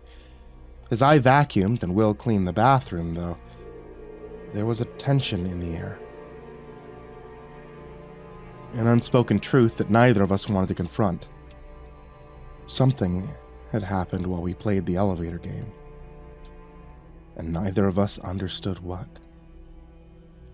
Then, as we started to leave, Will came out of the bathroom and was crying softly, with the kind of tears that you make when you're guilty of something. "What's wrong?" I asked. "I didn't want to say anything because I knew you'd be mad," he admitted. I sighed and muttered, "Out with it. What is it?" I've been playing the game. Every night. Ever since what happened," Will admitted. My eyes widened and I glared at him. "I just wanted to know, if it would happen again. I'm sorry, he admitted. "Why the hell would you do that?" I asked. He wiped his tears away. I don't know what it was, but when we were here before, when things were different, I felt different too. I know you did too, because I see it on your face. I need to know how we did that," he said. "God, don't be an idiot. You could have gotten hurt, or worse, running around this hotel by yourself," I warned him. "No, Lindsay, stop denying it. We experienced something that night, and I think it's the start of something bigger," he insisted. Then he took a scrap of paper and muttered, "I went through some of the other journals. They had logs in them too. Sometimes they weren't always scratched out. I think that the sequence that we had is almost the correct one. If we figure out what the right one is, then what? Huh? We can get scared again? We meet a ghost? Grow up, Will," I argued. "Stop trying to pretend nothing happened," he shouted back, and then added, "I know it's real, and I'm gonna prove it." Then he ran to the elevator and pressed a button. "Will!" I chided him as I tried to follow after him, but it was too late. The doors were closing. I saw the bright buttons on the elevator telling me that he was descending to the first floor to start the game. Inward, my stomach was churning, hoping that this was all just an elaborate hoax still. I needed it to be okay. I needed what we experienced to make sense. The numbers flickered from 6, then 2, then 4. And then I saw it linger on 5, and my heart raced faster. Instantly, I pressed for the elevator to come to the 7th floor. But instead, the lights flickered for a moment, and it jumped to the 8th. I didn't waste another moment. I was racing to the emergency stairs to make it and meet the elevator. I arrived just as the doors opened, and my heart sank. It was empty. I must have spent at least half an hour running from room to room, banging on doors and frantically calling out to my brother, and then eventually one of the guests called downstairs and complained to Dad. His face was one of disappointment and confusion as I tried to explain what had happened. And then he called the police. No ghost got your brother. We probably just have a pedophile in the building, he growled bitterly. It took the cops less than an hour to show up. They got a warrant, and they started searching from the top to the bottom for any signs of Will. Dad told me to stay in the lobby or in our room, and I knew he was mad at me. Why wouldn't he be? It was supposed to be my job to keep him safe. And yet, instead, I had literally encouraged this fantasy, thinking that it would all make sense in the end. But now our whole world was falling apart. Nothing made sense. Will was gone. A few days went by, and despite my father's efforts to keep up the search, the police labeled my brother as a missing person and forgot about him. I didn't blame them, of course. I knew that they were doing the best they could under the circumstances.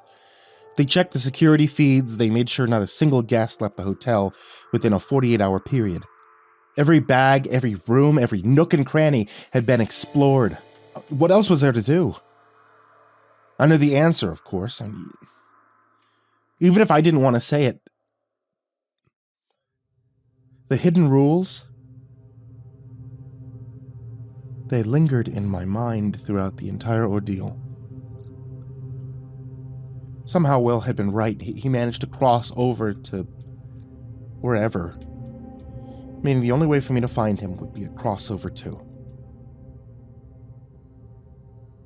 It took me a whole day to work up the courage. I wanted to wait until Dad was sound asleep, and then, with a briefcase in tow, I started towards the elevator. This time I resolved that I was going to follow the note explicitly. I pressed the button and I took a few calming breaths, trying to convince myself this harebrained scheme was going to work. As the elevator rode down to the first floor, I placed the briefcase down and reviewed the note again. 6, 2, 4, 3, 6. Then the elevator would take me to the second floor as my final destination. I paced the lobby for a moment, my palms sweaty. I knew it wasn't a hoax anymore. I knew what I was walking into. But my brother needed me. So I stepped inside and I pressed the first button. Slowly, the elevator doors creaked closed. The next few moments were tense. I thought I could hear my heart beating faster as we reached floor 4, then 5, and finally 6. As the doors opened, my face felt flush, and I was sweaty. I had to keep going. I pressed down for the second floor, and then the 4th, and then the 3rd. Nothing had happened so far. Maybe nothing would. I had almost convinced myself that Will's disappearance was still in the realm of factual evidence, when the elevator began to move itself towards the 5th floor on its own. I tensed up, recalling the warning about the mysterious woman the note said to never interact with. As the doors opened, I expected the worst, but I was only greeted with that same eerie quiet. The doors lingered open for a second, and I reached down to open the briefcase. I was almost there. Now I needed to follow the strange ritual with the mirror. I pressed the 6th floor, and I waited as the elevator shimmied up. I took a few slow, steady breaths, then stepped out to the hall on floor 6. The elevator doors stayed open. I took the mirror in my hand and slowly raised it to my eye level, just enough where I could see the empty box. And that's when I saw her. She was standing there, in the reflection of the mirror, just standing, waiting in the elevator. Without so much as a flinching motion, she wore this long white nightgown that went to her ankles, and had dark matted hair covering her eyes and pale face. But there was no doubt in my mind. This surely had to be the woman that I had been warned about. I took a few steady breaths again, my heart pounding even louder as I walked slowly down the hall with the mirror facing the elevator. The woman didn't move. It was like she was waiting for me to return. Finally, I reached the end of the hall, my palms sweaty as I struggled not to look at her. Then I began to walk backwards. Why was she just waiting? What did she want? I couldn't hear anything in those halls, not even my own footsteps. The air felt tense. I was almost there. She still hadn't moved at all. Was she smiling now? Out of the corner of my eye, it seemed like she was, but I couldn't be sure. I didn't want to risk even bringing my eyes close to hers. I didn't know what this woman was capable of. All I knew was that she was dangerous, and she was evil. And finally I made it to the elevator.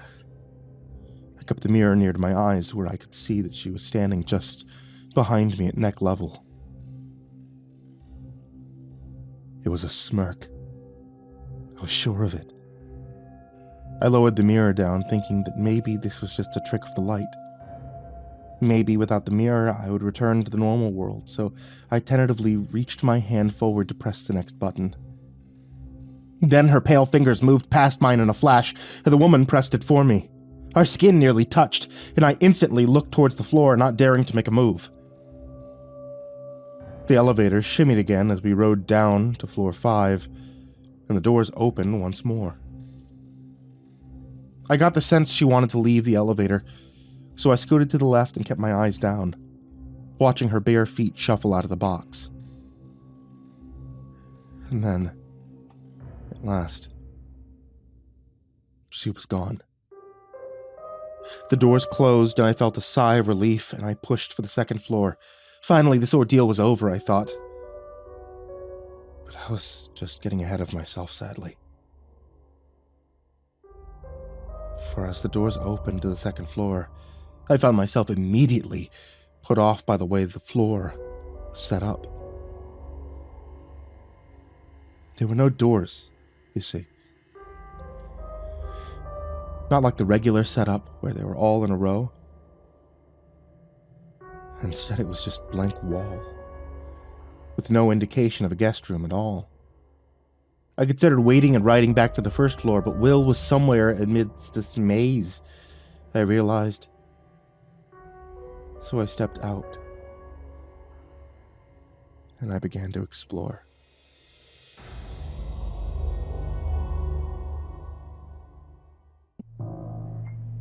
The carpet made no sound as I walked and explored the long hall. My eyes always turned back to make sure the elevator was still there, but nothing else ever was. There wasn't even an indication as to where the illumination was coming from. It was just this sort of artificial glow that seemed to emanate no matter how far down the hall I went. Then I stopped and I looked down towards the end of the hall and turned around and looked back at the elevator. It was squarely in the middle of the hall. No matter how many steps forward I took, nor how many back, it was an endless hallway. Then I heard a door open behind me. "Well," I whispered, turning towards the elevator. But now it too was gone in this nightmare. Instead, only the walls remained in a single guest room. K7. Again? How could that be if I was on the second floor? I wondered as I went up to it and knocked softly. It seemed to be the only thing to do. Then it opened, and I found myself staring at a man that reminded me of a 1930s detective comic with a fedora and a long trench coat. He was tall, a bit foreboding, but he didn't even so much as make a move towards me as I stood at his doorway, so I figured I should be the first to talk. "Hello, my name is..." "No longer matters," he told me softly as he finally opened the door wider and let me inside. I shuffled in, curious to see how he had set up room 7K. It was no longer empty like when Will and I had visited. Instead, the detective had layers upon layers of diagrams, photographs, and notes pinned on the walls. There didn't seem to be a bit of empty space anywhere except in one singular part of the wall, where he had used his fingernails to scratch out a message. "Who is woman?" it read, as I sat down in one of the chairs and he went to get me coffee, my eyes wandering his messy research. "How long have you been here?" I asked. "That doesn't matter either. What matters is where I'm going next," the detective replied. "And where might that be?" I asked. He returned a moment later with coffee and smiled at me, his gestures and features a bit more shaky now. Was he the one nervous? He looked familiar as I caught his eye, and I saw a briefcase next to him on the floor. Was that the same one from the tourist? The one that once had journals in it? "This belonged to someone. You have to return it to them, and don't take the journals if you want to see your brother again," he said, passing it to me. "How do you know about that? And how do I find someone who's already dead?" "I've seen that same briefcase. It's what led me here with notes from my brother," I said in confusion. "Time works differently when you're already inside the game. We no longer exist, and yet can't leave this place. I'm bound to this place now that we've met," the detective answered before I could even get my next words out. I looked towards his walls of evidence. "You came here to find something, didn't you?" I asked. All this felt foreboding. An inevitable destiny that I couldn't escape. His eye twitched. I stood up and examined the photographs. Some of them were just of empty hallways. Others were of the woman at a distance, never in full view, always blurry. Some of them were of me. And then there were new articles, of buildings across the world, similar to the ones that I had seen online of different variations of the elevator game. But these were far older, all the way back before World War I. And in some of those same photos, I saw my brother, trapped in the past, chasing for an exit. But instead, you became trapped. A prisoner to this place, I realized, as I returned to the mess in his room. We're all prisoners here. "Even her," he said with a whisper. And he looked towards the wall where he had scrawled his question. "Do you think you'll ever know the answers?" I asked. "I think I have them all, but you won't like it," the detective told me. Then he pulled his coat a smidge and showed me a loaded revolver in his belt holster. My eyes grew big as he unhooked it and cocked the weapon. The barrel of the gun pointed straight at my head. He twisted it upwards towards his temple and pulled the trigger, blasting his brains out as I watched in numb horror. His body fell to the floor as a limp doll. I darted from the room, too frightened to stay another moment. To my relief, the elevator had returned. I took the briefcase and I didn't look back until I made it to the lobby, back to my own world. I didn't stop until I got back to our room and hid the briefcase under my bed again. I was expecting to see the other one where I had left it, but it was gone. Or it had never been there. I wasn't sure. My father came in to check on me. He had a worried look, probably hadn't gotten any sleep all since my brother disappeared. He asked if I was feeling up to doing a little housekeeping. I told him yes. Anything to keep my mind off of what happened to Will. He sent me up to the 7th floor again to shampoo the carpets in the room. I almost dreaded going back to that cursed room. But eventually my sense of well-being and calm returned. I was safe now in this world. The directions the detective gave me were clear, and I knew it would be impossible for me to ignore them forever, I thought as I brought the briefcase to the room. I had to obey the secret rules if I wanted to find Will. Especially when I found something stashed in the vent in that suite. The screws had been loosened ever so slightly. and it seemed as though it had happened recently. Reaching inside, I found a small paper bag. Inside was a .42 revolver. It had the distinct smell of having been discharged recently. How was this world connected to the one that I had been lost in? I put the briefcase on the bed, and I looked at the gun a little closer. It had Will's initials on it, just like I expected. Then I heard a noise, something from the hall. I turned and I looked up to see a familiar face. The tourist.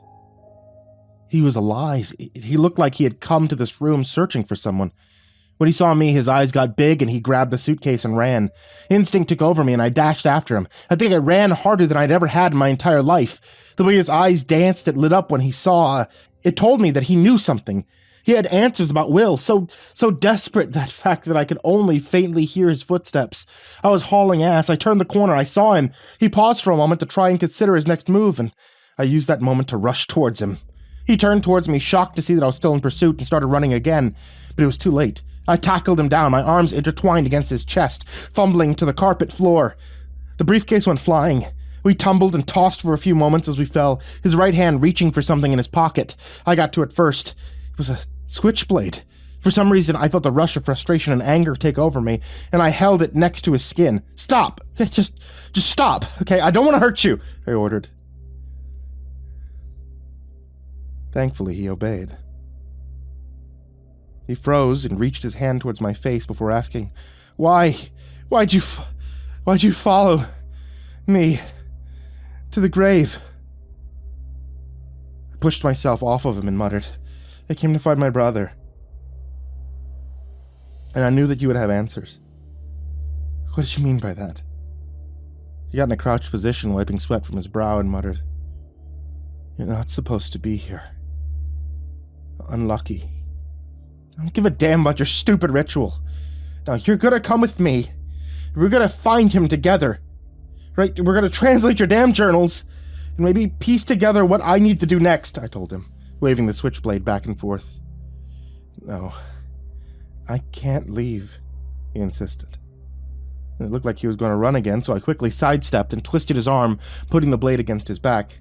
Look, I know this is important to you, and you can get back to your stupid game once you help me find Will, I snapped and replied. Don't make me do this. Please, I just want answers. He hesitated for a moment, but finally nodded reluctantly as we moved towards the elevator. I picked up the briefcase and took it with us, and asked where we were supposed to take it. I don't know. The game's never been played out this way, he admitted. Once the elevator door was closed, I slumped to the floor of the box in relief and started to breathe in and out rapidly. That run had taken the last of my energy. This isn't going to go the way that you planned, the tourist warned me. I was about to ask him what he meant by that when suddenly the elevator shook. Then it stopped altogether. We were in between floors 2 and 3. It was stuck. Just like I'd feared. The lights flickered, and I heard the tourist begin to chant and pray. Get a hold of yourself! We're gonna get out of here, I told him, making him look me in the eyes. He said nothing and just looked at the ground, his lips trembling, and then the lights flickered again and I saw out of the corner of my eye what was troubling my passenger. We were no longer alone in the elevator. She had returned. As soon as I saw her pale legs and bare feet, it was like pins and needles were being stuck against my skin. I was hardly able to move and I wanted to hyperventilate, and the man that was there alongside, a man I had seen dead only days before, was not offering any substantial information to make the situation better. His eyes were glued shut and he was chanting. We needed the prayers, that's for sure, because this was definitely something I couldn't figure out what to do. The woman just stood there, barely out of my line of vision, I knew her eyes were on me, even if I didn't look. She was waiting for us to acknowledge her. And that terrified me. I was sure at any moment she would make a move and reach out and touch me, and it only made me want to vomit. Why was I acting like this? I had nothing to connect her to being dangerous other than the words on a stray note, yet I knew. I knew it as soon as I saw a glimpse of her. She was deadly. Powerful. So instead I focused on what I could do. I whispered to the tourist to try and draw him out. "How long have you played this game?" I asked quietly. I knew of course she could hear us, but I figured a distraction might make things easier. After all, we had been there 2 hours stuck, and I already knew my cell phone wasn't working. We were trapped until we figured out what she wanted. It's just another part of the game, I told myself. I had to keep telling myself also that it was a game that could be won. After what I had seen happen to both the tourist and the detective, I wasn't so sure. "Years," the tourist finally said after what had been the longest pause. "Why? What's the point? What are you after?" I asked, scooting closer. It's difficult to explain in mere words. There's more to it than just an end goal. It's an experience that can't be rationalized. You felt this too. It's why you're here, the tourist explained. I couldn't deny that. More than anything, though, I wanted to find Will and get him back to our side. But now that I think on it, I've grown to understand a little about what the tourist means. It's enticing. These kinds of secrets. You think you understand the world and how it works, and then you see or feel something that doesn't fit, like a woman standing in an elevator.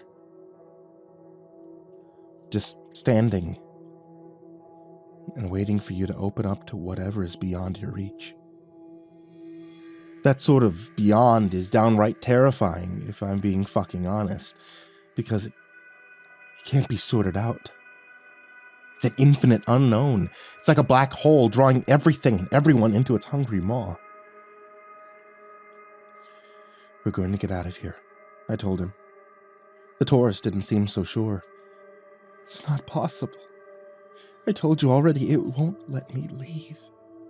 This is karma, bad karma.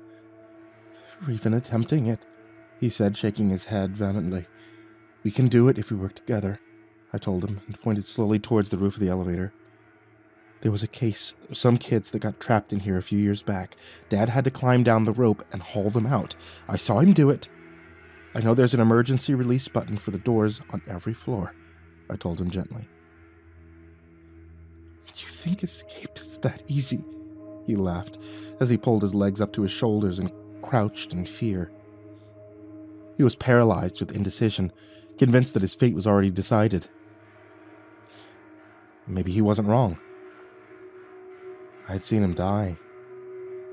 Could something like that be erased? I had to try. I stood up, focusing on the latch overhead. It wasn't very big. You'd have to slip through one at a time. You're going first. Then you're going to help me and pull me up. He continued to shake his head no, and I sighed, realizing he needed some kind of convincing. And sadly, the only thing I could threaten him with was only mere feet away. Listen to me. If you don't do this, I'll make sure that you talk to this thing and get stuck here forever. You hear me? I snapped. The tourist stopped shaking and thought about my warning. Then he got up and nodded vaguely, keeping his eyes on the floor. I'll help.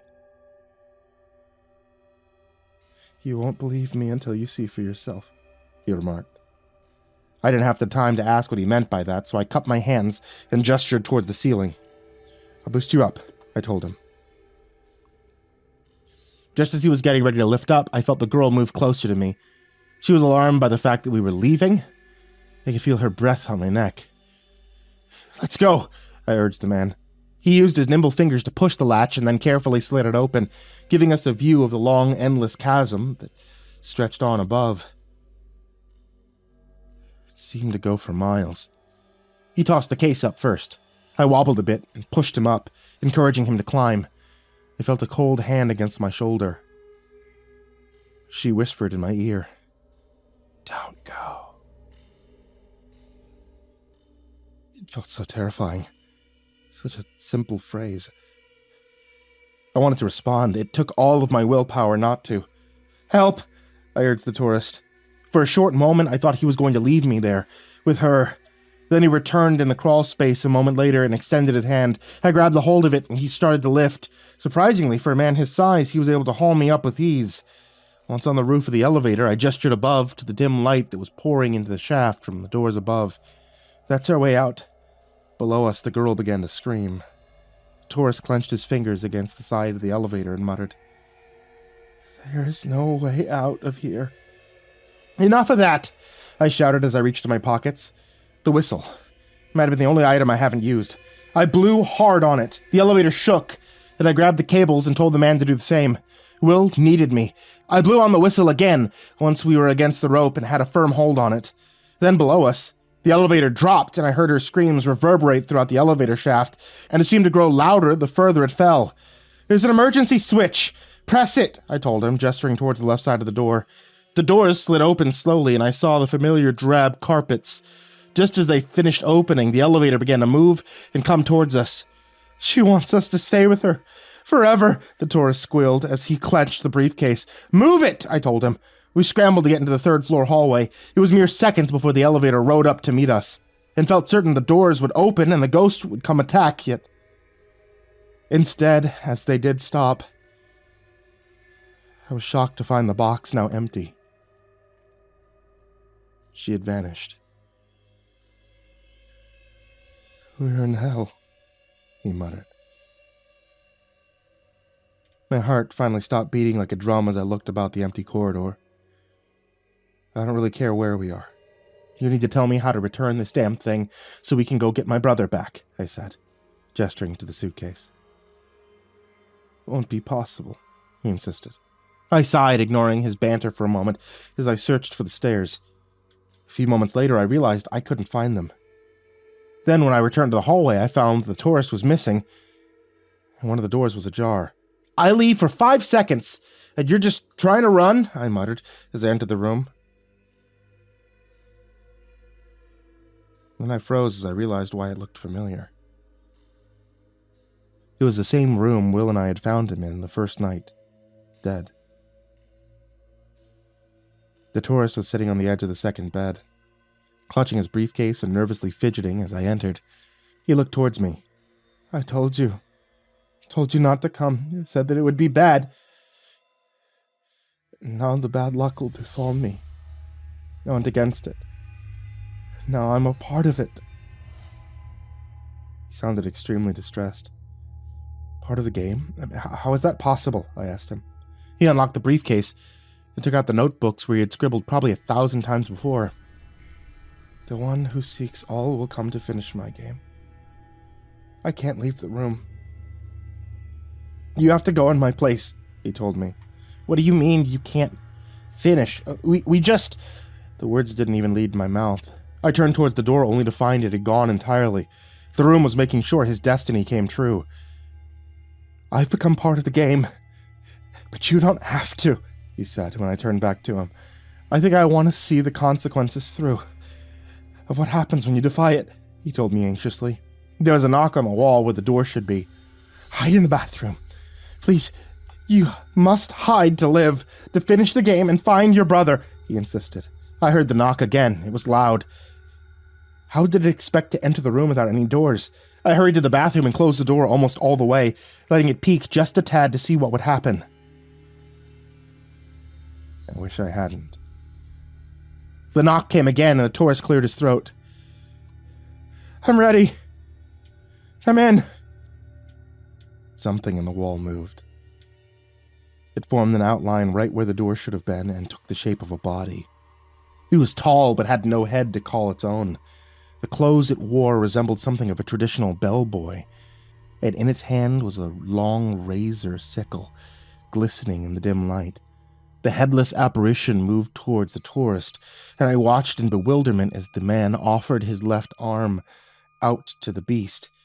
Without a word, it sliced apart his appendage. The briefcase fell from the severed hand, and the creature retrieved it. Then, just as quickly, the creature slipped back into the walls. I rushed out to him and saw that he was covered in his own blood. He was crying and shaking in shock. I couldn't tell if they were tears of joy or hopelessness. The way will be clear to you. I understand it all at last. Thank you.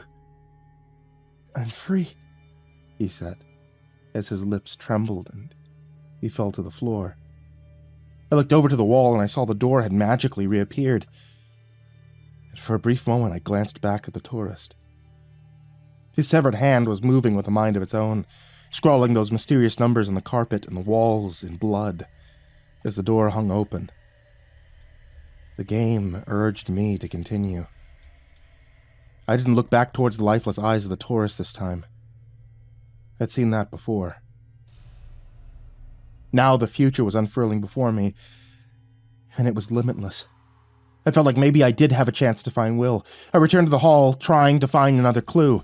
I stumbled backwards and I saw the elevator was gone. I took it back to normalcy. I looked out the hallway, wondering what ghosts would come next. And then I heard it behind me. That same knocking. I zipped through the halls until I could find the stairs. Thank God they finally showed themselves, and I didn't stop until I reached the 6th floor, finally too exhausted to keep going and collapsed near a window. The hazy red sky beyond my hotel told me that I was still trapped in the game. As I slammed my fist against the glass, I began to cry, wishing the stupid game would end. I'd seen death several times. I'd been haunted by monsters beyond imagination. I just wanted to find Will, and so far, all I had done was return the briefcase to a ghastly monster, and now with nothing to tell me where to go, I felt I was at the end of my rope. Then I felt a hand touch my shoulder, and Lily jumped and screamed. It was the detective. Except he didn't look as old as he had when we first met, before he killed himself. His face was clean-shaven, and at last I knew why I recognized his eyes.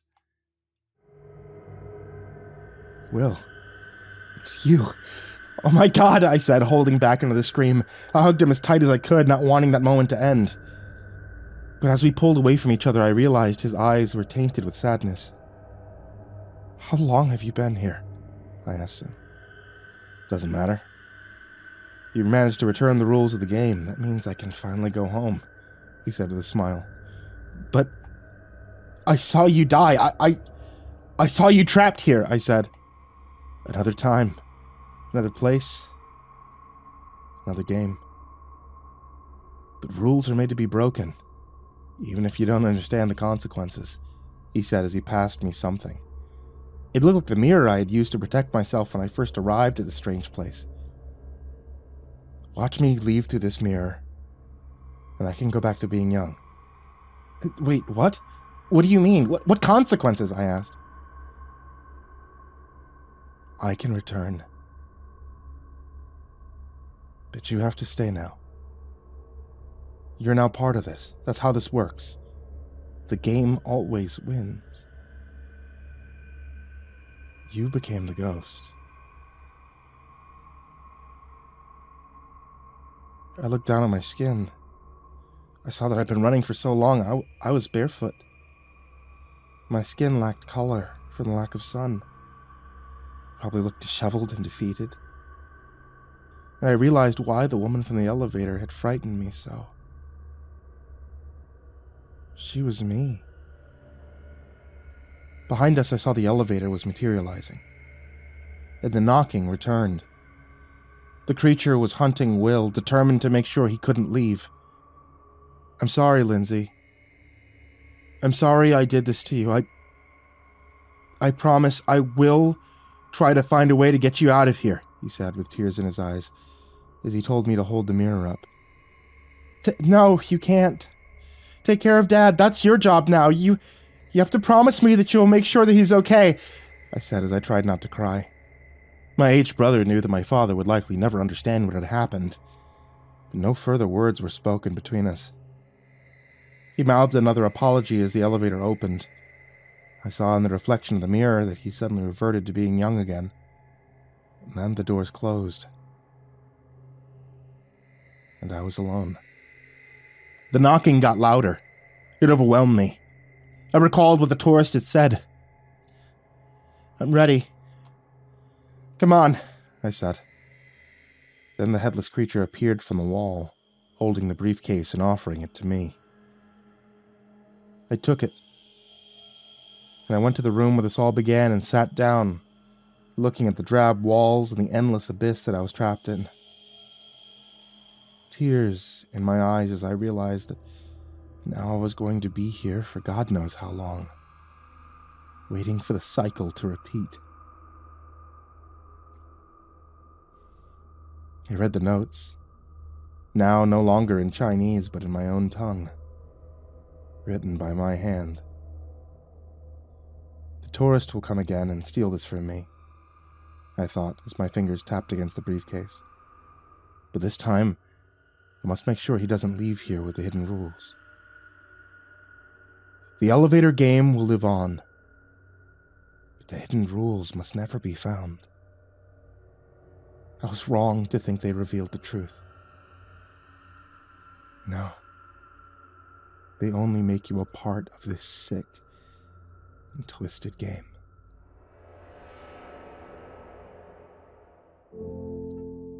Hey there kids, it's me, MrCreepyPasta, and before we get started on tonight's video, I'm going to let you know about tonight's author.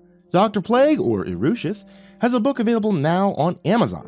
This is actually the 5th compilation of short stories that they have available on Amazon, and I'll have a link to all 5 of them in the description down below. If you guys love horror stories, or if you've loved any of the stories you've heard from Erucius before, I strongly suggest you check these out. You don't want to miss out on any of the really good ones I haven't had the chance to put in here yet. And speaking of stories from Erucius, on to tonight's story.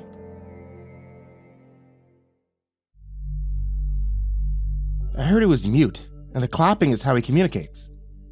I heard he's a ghost. The clapping is how he gets your attention. I heard you were both big old babies who would believe in anything. Daryl and Gary looked up incredulously at me as I grinned back at them from across the lunch table. "Oh yeah? Well, he's been linked to the disappearance of like 4 kids now, so it sounds like a pretty good reason to be afraid of him," Daryl said, sounding mad. I just shrugged at him, popping a french fry in my mouth and savoring the salt. There's no proof that this clapping man is responsible for a candy bar going missing at Dell's, let alone Mickey Frazier getting snatched. The clapping man story was something that had been circulating for a while. 3 younger kids had gone missing first, all of them heading home from somewhere or another, and some of the witnesses had reported hearing a clapping sound before they had gone missing. One of them had even reported seeing a man-sized shape in the woods before hearing the clap. They didn't have any details about the guy, but they said that it looked like a person's shadow with long arms. Mickey had been the most recent disappearance, and the one that made the cops around Tiger the most nervous. The first 3 had been younger kids, elementary school kids, who hadn't looked like much, but Mickey had been a 17-year-old farm kid who was built like a linebacker. The story was that he was trying to find one of his dad's missing sheep around dusk. He had just never come back.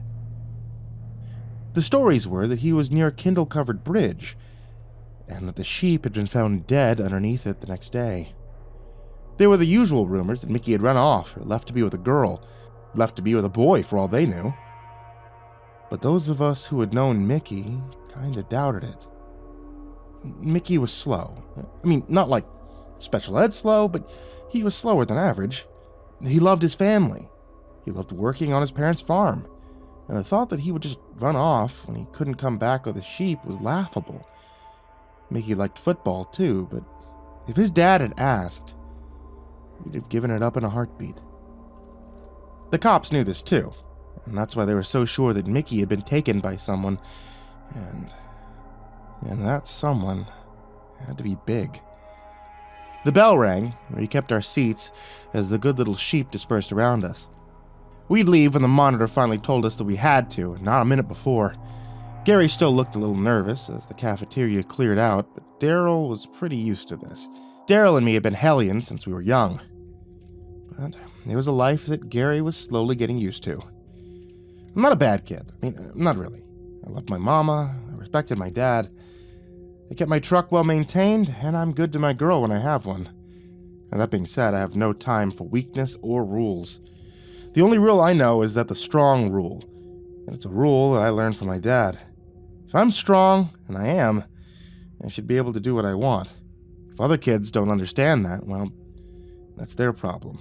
Just like when I push them down and show them who's boss. Daryl, Gary, and me never really considered ourselves a gang or anything, but we pal around because we all believe that when you're strong, you're right. Mrs. Gladdy looked our way, and I grinned at her as I waved. Mrs. Gladdy's cute, and she ain't strong. She teaches home ec, and she drives a Spark. Nothing about that says strong. She'd come over before and tried to talk nice to us to get us back on the straight and narrow, but never did any good. Eventually, she stopped trying, and when she turned and called for Mr. Gersh, the shop teacher, we took our feet off the table and started heading to class. Now, Gersh was strong. An 8-year combat vet with scars to prove it. He was not to be messed with. We were halfway to class when the bell rang from the start of 5th period, and I looked at the boys and told them I thought maybe we should take the rest of the day off. I gotta get to math, Gary said. If I don't keep at least a C, they'll kick me off the football team. Same, Daryl said with a sigh. If I don't pass that history test today, my mom says I can't run the roads this weekend. Come on, man. Just come to class with us. The beers will still be there after school. I blew a big old raspberry at them and told them if they wanted to be pansies, then I'd go drink it all up before they got there. They begged me not to go, but I was done for the day. School had never really held any appeal for me. I already figured I'd drop out at the end of the year, go into hauling lumber like my uncle, or into farming like my dad. I was too dumb for the army, too lazy for college, but at least I figured it out a year before anyone else did. Have fun with math class then, I said, waving as I walked to the parking lot to get to my truck. The little Ford Ranger that Dad had given me wasn't much, but it was fine for now. I really wanted to get one of those big F-350s like my uncle had, but I'd either have to save up a bunch of money or steal one to have something that nice. The Ranger was fine for now, and I slunk out of the lot in low gear before turning and flying up the road for home. The dirt roads of Tiger were like a second home to me. I put the schoolhouse behind me. I thought again about just leaving in one of them for parts unknown. What was there really here for me? A dead-end job, a nagging wife, squalling kids, and a mortgage I couldn't pay, a bottle of beer after work with the boys, a loveless marriage that would hang like a shackle around my neck. Maybe a trip to Stragview if I wasn't careful, or a telephone pole in the night if I had one too many beers. I didn't like to think too much about the future then, preferring to live in the moment. And this particular moment was about to contain a 12-pack of beer. I pulled in behind the barn so that Dad wouldn't see me if he came home early. Dad was at the farmer's market till around 4 selling his wares, and I figured he wouldn't be the wiser of me cutting school. I walked off into the field of peanuts, this year's crop, and into the woods beyond. I'd been exploring the woods before I was potty trained, and the spot I knew of was about a mile back in an old tangle of trees. Daryl and me had found it when we were still small enough to squeeze between the roots of the snacky trees and make a clubhouse down there, and it now served as a spot for us to drink and smoke and bring girls for a little privacy.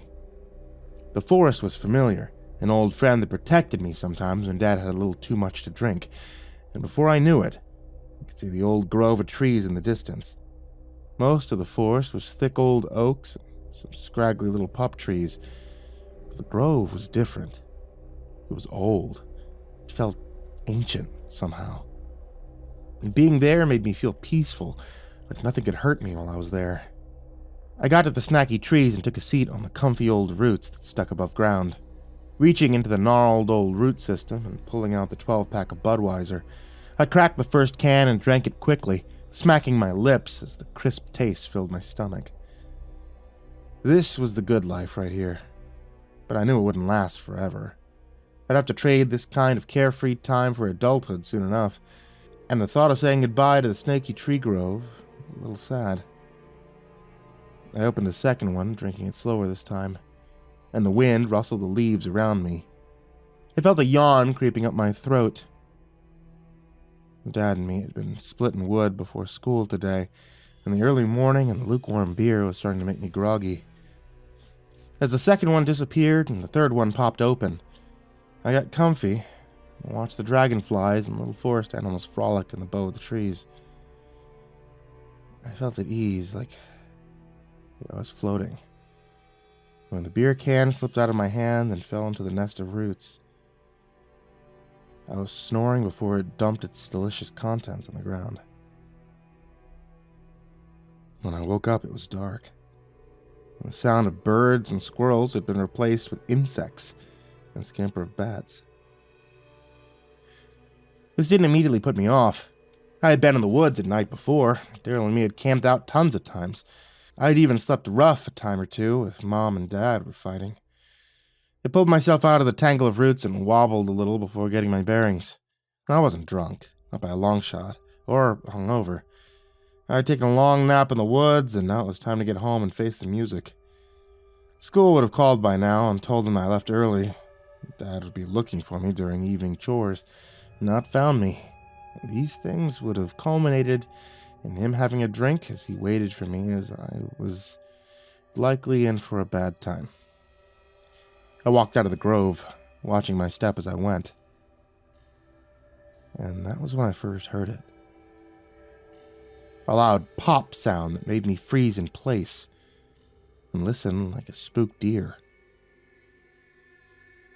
I stopped for a count of 5, waiting for it to come again so I could identify it, but all I heard was the quiet sounds of the evening woods. I started walking again, but after 5 more steps, I heard the loud pop again. I thought that it might be a tree branch cracking at first, but now it sounded more like something familiar. It wasn't a natural sound, not like a branch breaking or rocks bumping as they fell. It was a sound I hadn't really heard out here before. A sound I was familiar with, but seemed alien out here.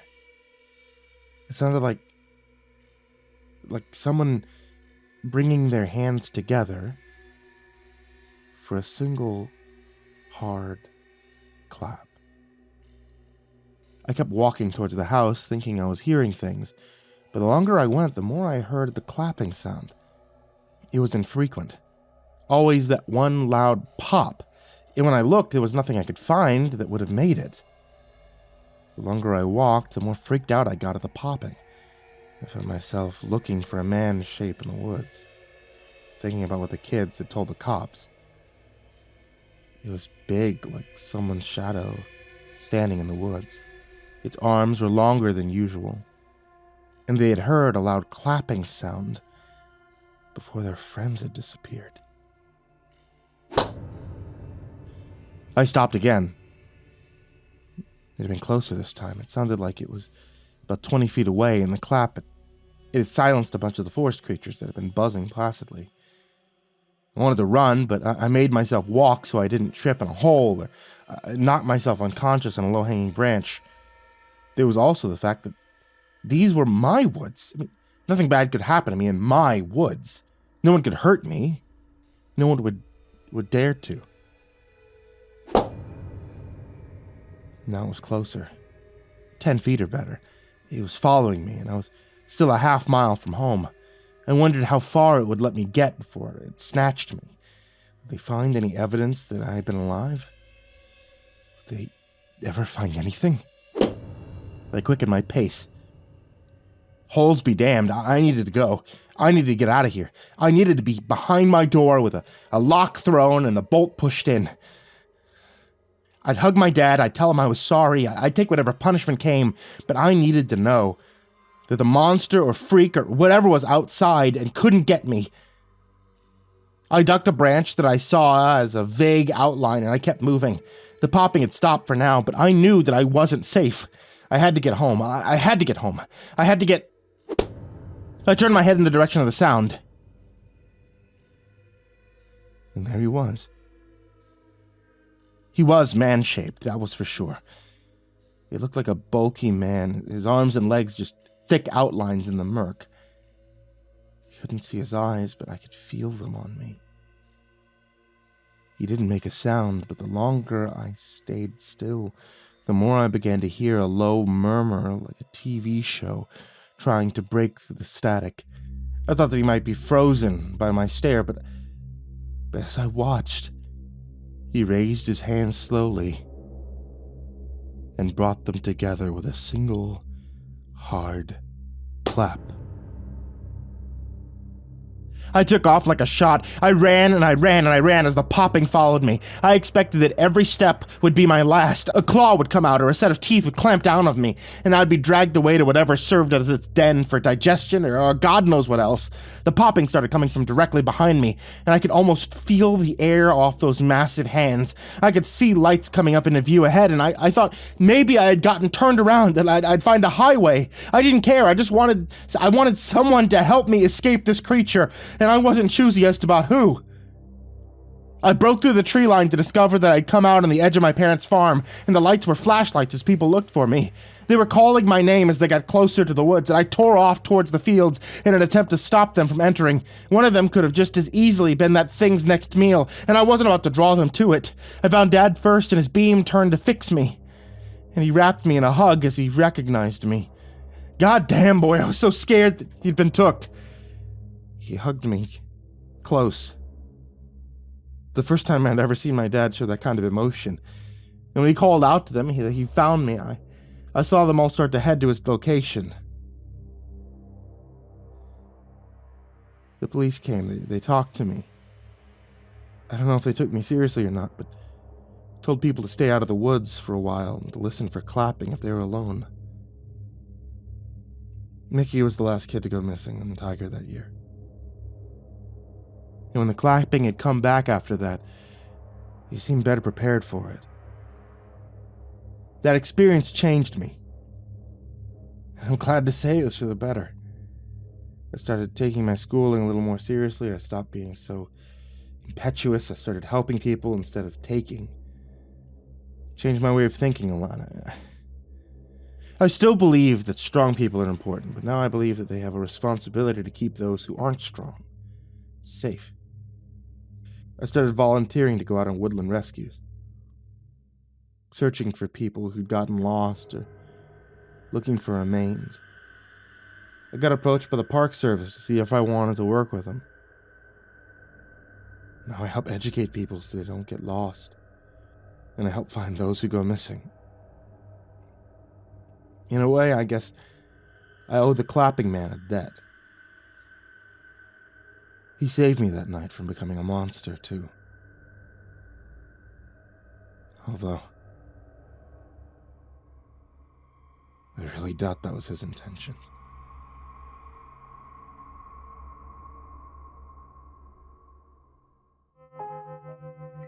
I was standing in front of my new captain's office.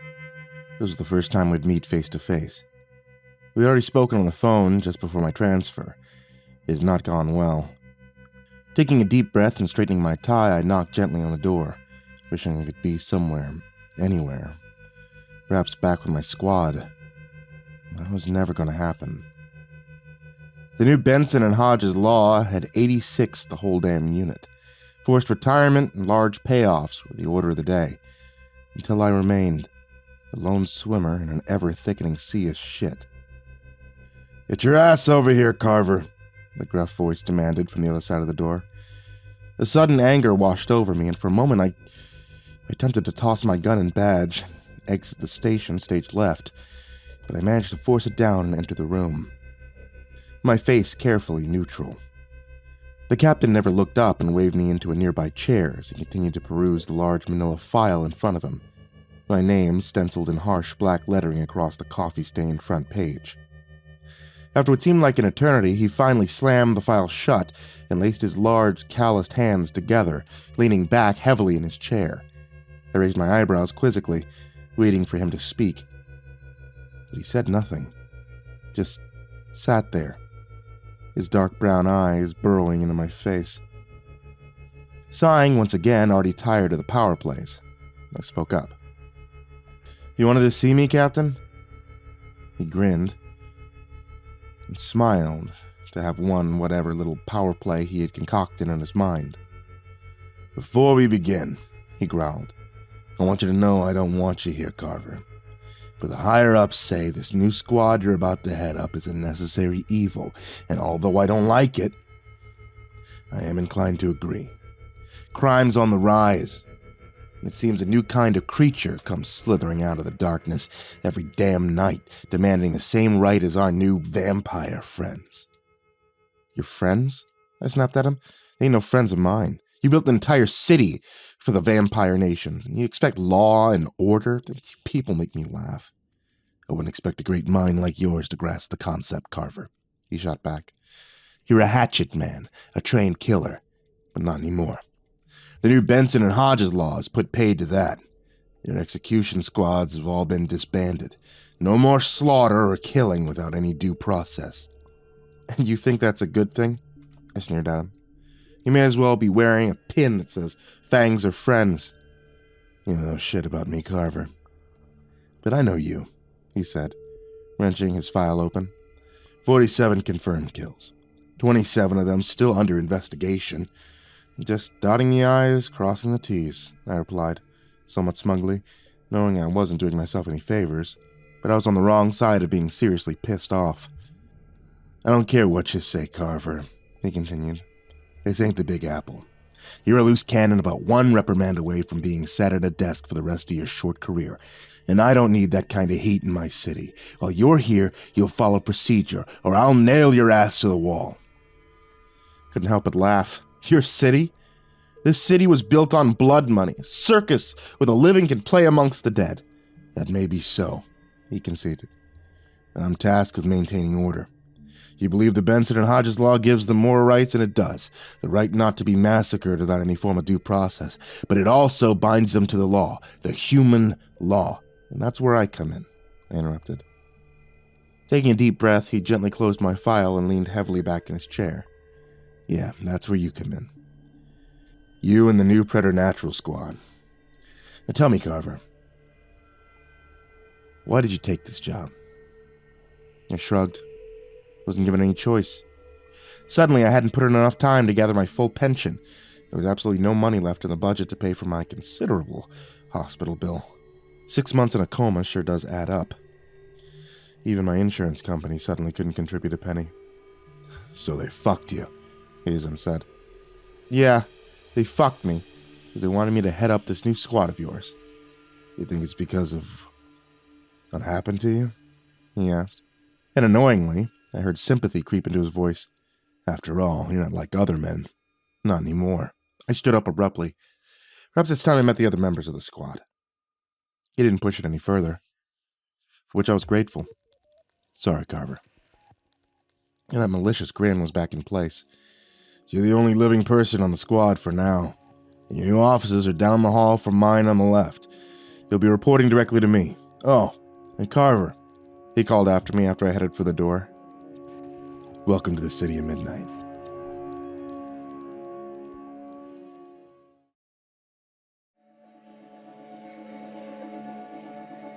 I left his office in a hurry, resisting the urge to slam the door behind me, before heading down the hall to my new offices. I came to an abrupt halt when I saw a tall, leggy redhead waiting by the door. She turned at the sound of my approach and gave me a friendly smile. I didn't return it.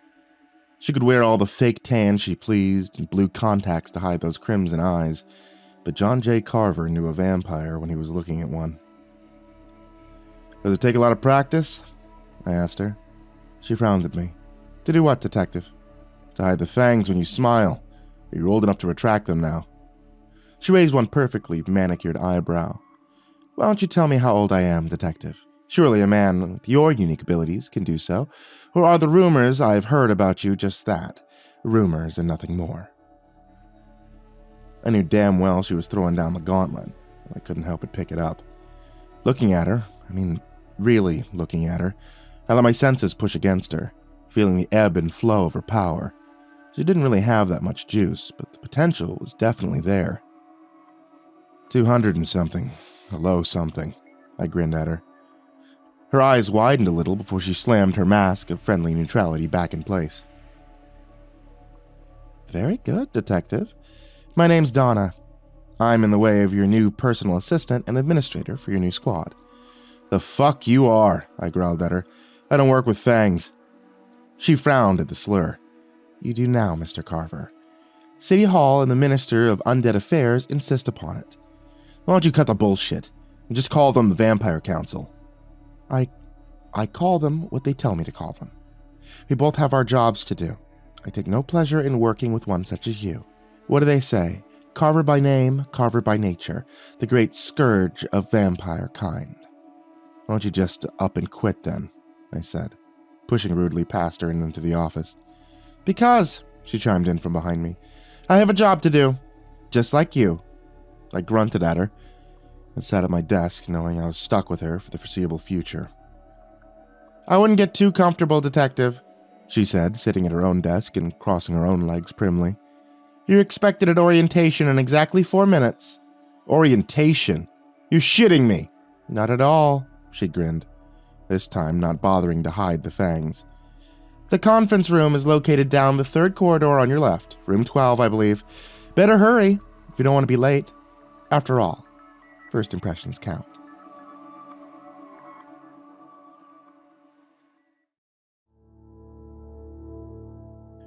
The conference room was exactly where my new toothy assistant said it would be. I wasted no time, but just barged right in. The room was large, with many desks and a raised dais. Most of the desks were empty, all except 5, where men of different races and ages all sat looking bored. Take a seat, one of the men said. A broad-looking black man with shoulders a pro wrestler would be envious of. Show's about to start. What the hell did you do to get put in here? Fuck if I know, I replied. But looks like I'm taking the class anyway. The big man laughed and stuck out his hand. Name's Hawking. Jason Hawking. Glad to meet you. John, I replied. My name is... The other man held up a restraining hand. I know who you are, John Carver. The Butcher of Brooklyn. I took the offered hand, looking the other man straight in the eye. I don't like when people call me that. Okay, Hawking replied. What is it then, John or Carver? I don't mind, I said, pumping the hand a single time before letting it go. It's not that. And why not? Another man asked. His skin was shallow with a shock of black, greasy hair and an unshaven chin. Earned the name, didn't you? I was just about to reply when the door banged open and a vampire strolled into the room. He winced at the high overhead lights and hit the dimmer switch until everything was just to his liking, before climbing up to the dais. Beaming down at us, his eyes fell upon me. His smile wilted somewhat. Never seen a vampire actually get paler, one of the men chuckled. Can I get you a glass of water? Another man called out. Not at all, the vampire said, patting his brow with a silken handkerchief. Let's get down to business, shall we? The whole thing took just over an hour. The vampire spoke at length, explaining the many ways one should address a vampire depending on age and rank, and what etiquette must be put in place before entering a vampire's dwelling. He also covered the new law of Benson and Hodges in quite some detail, reiterating the new rights vampires had gained under it. When he had finished, he didn't wait for any kind of Q&A, but arrogantly strutted from the room, as if annoyed at the time he had to waste on mere mortals such as us. Prick. Hawkins muttered as we filed from the room. You know, he probably heard that, I grinned. Like I give a shit, Hawking answered with a grin of his own.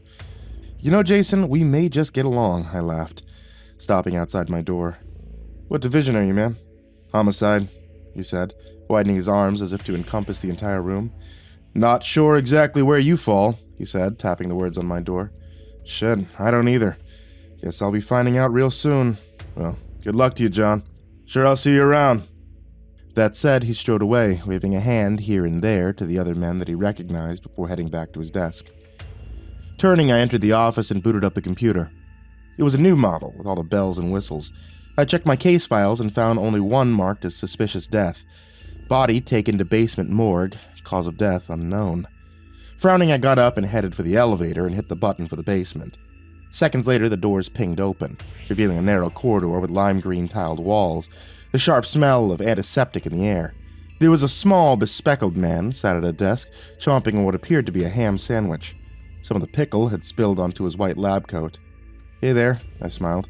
"I came to look at the body on the Hansen case." The man's smile faded, and he put down his sandwich in a hurry. "Oh, that one," he grimaced. "Room 2, second fridge up on the left. Need me to come with you?" "No, I got it. Already read the medical report. Didn't tell me much, not even time of death." "You'll know why when you see the body," the small man said, throwing what was left of his sandwich in the trash. "That bad, huh?" "Worse," the man replied. "Go check it out. Call me if you have any questions." "Thanks," I replied. "Will do." The room I entered was small, with the same nasty-looking green walls. There were a few empty gurneys and a few medical-looking tools, not much else. Heading over to the fridge, I grabbed one of the doors and yanked it open, the freezing air surrounding me as I pulled out the tray with a shroud-covered body laying beneath. "Okay, let's take us a look-see." Like a man trying to tear off a Band-Aid, I flung the sheet away and then just stood there in stunned silence. The man, or what was left of him, was nothing more than a thin, desiccated skeleton. His skin, which looked like ancient leather, clung tightly to his bones. His mouth, wrenched open in an eternal scream. His teeth jutted obscenely like white dominoes. "Jesus, Marvin, what the hell happened to you?" I said, remembering the man's name from his file. Quickly, I checked his neck and thighs for any kind of bite marks. Not that I had ever seen a vampire victim in this kind of state before, but it was always best to check, just in case. There was nothing. Apart from the man's obvious state, there was no signs of trauma whatsoever. Covering the man back over, I closed the fridge and headed back to my office before checking the file once again.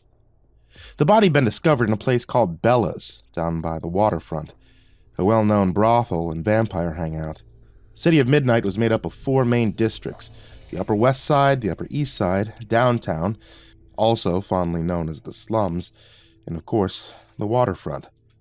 I had been called there more than once in my role as executioner and exterminator of the more unruly undead, even though it hadn't been technically my jurisdiction back then. Now I was permanently based here, not as an exterminator, but as a detective, and that's exactly what I intended to do.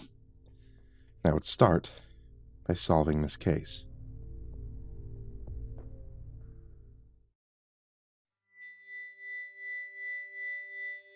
Heading for the back lot, I climbed into my car and proceeded to the waterfront. The waterfront wasn't technically on the waterfront, but maybe a block or so over. The street consisted mainly of taverns, nightclubs, brothels, and blood banks, where the drunken partygoers could go and donate a pint of blood. Hell, maybe even 2 if they were feeling particularly generous. The vamps even gave you a cookie and a glass of OJ after. I had busted more than one of these places during my time, for anything from the unsafe practices, unsanitary conditions, to vampires tapping a vein, fang first. But that was in the Big Apple, and this was the City of Midnight. And in the City of Midnight, anything goes. Driving slowly up the strip, mindful of the drunken revelers and scowling at the flame-eyed prostitutes that seemed to be standing on every corner, I finally pulled into a vacant lot and proceeded on foot. "Hey, mister," a tiny voice called out. I spun around, my hand delving under my jacket, but it was only a little girl clutching a teddy bear. Fine blonde hair done up in pigtails. Smiling, she skipped across to where I stood, her eyes silver in the glare of the overhead streetlights. "I'm real hungry, mister, and my mommy left me alone again." I laughed. "Save it, sister. What are you, 200 years, maybe more?" The child hissed at me through fanged teeth. "And there it is," I scowled, "the real you hiding in that innocent shell. Don't see many child vamps around." "You should be careful with your insults, human," she said, dropping all pretense of innocence. "It's dark here, and I could bleed you real fast." Taking my free hand out of my pocket, I revealed a silver chain wrapped tightly around my fist, a crucifix dangling in the night breeze. The girl began to hiss and back away. "That's right," I growled. "You could drain me dry, and I could shove this down your goddamn throat," I said, thrusting the now glowing cross forward. With a wail of despair, the terrified creature fled into the night, leaving her stuffed bear behind, which I angrily kicked into the gutter. "Find better friends, Ted," I said, stalking into the street and pushing my way through the crowds. At last, I reached the mouth of a dark alley. Only the pink neon sign which announced Bella's lit the darkness. Looking up, I noticed all the street lamps had been smashed long ago. Unholstering my gun, I placed it deep in my pocket.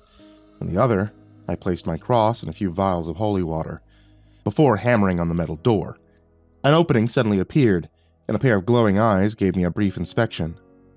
"Membership card," the voice growled. I held up my badge. The eyes widened slightly, then were gone. From the other side of the door came the sound of turning locks and sliding bolts until at last, the door was pushed open and one of the biggest vampires I'd ever seen stood before me. The man must have been at least 7 feet tall with shoulders to match. His muscles bulged under his black t-shirt, and he wore a thin pencil-like mustache curled at the end, and I was forcibly reminded of one of those old circus strongmen you used to see in black and white movies. "Where's your leotard?" I grinned. "In the wash?" "Of what do you speak, human?" the vamp replied. "Never mind," I sighed. "I need to see Bella." "The police have already spoken to my mistress." "Well, now I need to speak to her again. So get the fuck out of my way, or you can go downtown for obstruction." The other man moved out of my way, but I could feel his eyes boring into the back of my neck. Unlike the outside, which was all gray brick and cement, the inside of Bella's was all pinks, frills, lace, and antics. I looked up at the sweeping marble staircase, expecting Scarlett O'Hara to make her grand entrance any minute, but instead I got a tired-looking John with blood on his collar and his fly unzipped being led downstairs by a flame-eyed prostitute, wearing nothing more than a garter belt and a smile. "What a ride," the man said dreamily as he passed me by. As soon as he was out the door, the girl turned to me and slinked over, her long black hair swinging back and forth, a coy smile on her delicate bow-like mouth. "And what can I do for you, handsome?" she smiled, carefully obscuring her fangs. I took a long look at her. Her skin still held a little tan, and her eyes were more silver than red. She could pass for living. Even her touch, where she brushed against me, was warm, probably from the blood she had just taken from her client. Taking my scrutiny for lust, she ran her hand up my leg, but I moved quickly away, and she instantly twitched towards me before regaining her composure. I smiled at her knowingly. Just like a dog, same chase reflex and all. They say the new dead are always hungry. "John Carver," a woman's voice called across the room. "Still making friends, I see." A woman came into view, pushing from behind a silken curtain. She was tall, with wide hips and an overflowing bosom. Her blonde hair was done up in waving curls, and her cheeks heavily rouged, as if to give a semblance of life. But I knew better. Bella Thorne was no new blood. "Bella Thorne," I bowed mockingly. "So good to see you again." She ignored that, then turned to the girl. "Cassie, you have another client. Now run along and play. I'll deal with this one." "I don't do fangs, Bella." Again, she ignored me. "Just through here, detective," she called over her shoulder as she vanished behind the silk curtain. I followed on, brushing the silk curtain aside. Bella's quarters were pretty much more of the same, all except for the roaring fire and large oak desk that she now sat behind. I took the opposite chair without invitation. "Place hasn't changed much since I was last here, Bella." "Oh, you mean the last time you threatened to burn the place down? Only if you were found guilty of the malpractice," I shrugged. "But I wasn't now, was I?" Bella smiled with a shark-like grin. "And now that the Benson and Hodges bill's been passed, you won't be able to threaten such a thing ever again." I leaned over. "Bella, if you don't help me with this case, I will burn this goddamn den of iniquity right to the fucking ground. And you'll go to prison for about 100 years if you do." "Only if I get caught." "Hell, you know how many scumbags and degenerates I know across the river? They'd light up this place for $10 and a pipe full of crack. You want to find out, Bella? You're going to help me with this thing." "I already told the police all I know," she said, taking a fan from between her prodigious breasts and wafting it about her person. "Bullshit, Bella. Body was found in one of your rooms. We both know that there are other things hiding out there in the dark. Something killed this man, and it wasn't a vampire." "I acknowledge no other creature but vampire kind," she huffed. "And why is that? Because your vampire council told you not to? Oh, excuse me," he smirked. "The vampire ministers sound so much better that way, doesn't it, Bella? So much more acceptable." "I have nothing more to say to you." She was suddenly standing, and I hadn't even seen her move. "I'll be lodging a complaint against you with your department for threatening behavior, detective. Now get out of my home." "Good luck with that." And you're right. Can't burn you out, not anymore. And not without a written letter of execution. But I can make your life hard, Bella. You had just better believe that much. I can make your life real hard. And I can end yours with a flick of my wrist, she snarled, her fangs sliding from their sheaths, fingernails becoming long and talon-like where they gouged into her desk. I felt a worm of fear crawl into my chest, but crushed it. Now who's threatening whom? You could kill me now, true, but then this shithole really will burn. Every cop in the city knows my location, I bluffed. The vampire took a deep, shuddering breath, her visage becoming more human-like. Still, her eyes glowed like hellfire. Get yourself gone from this place, John Carver. And if you value your life, never return. I ignored her threats, but turned my back on her and walked away.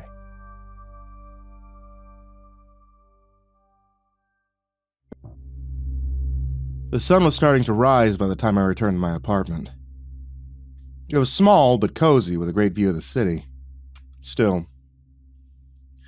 I felt too wired to sleep, so I made myself a sandwich, a stiff drink, and flicked on the TV. Hey, if morning television didn't make me drowsy, nothing would. For 45 minutes I watched the news whilst I devoured my sandwich in 2 large bites, but it was all the same.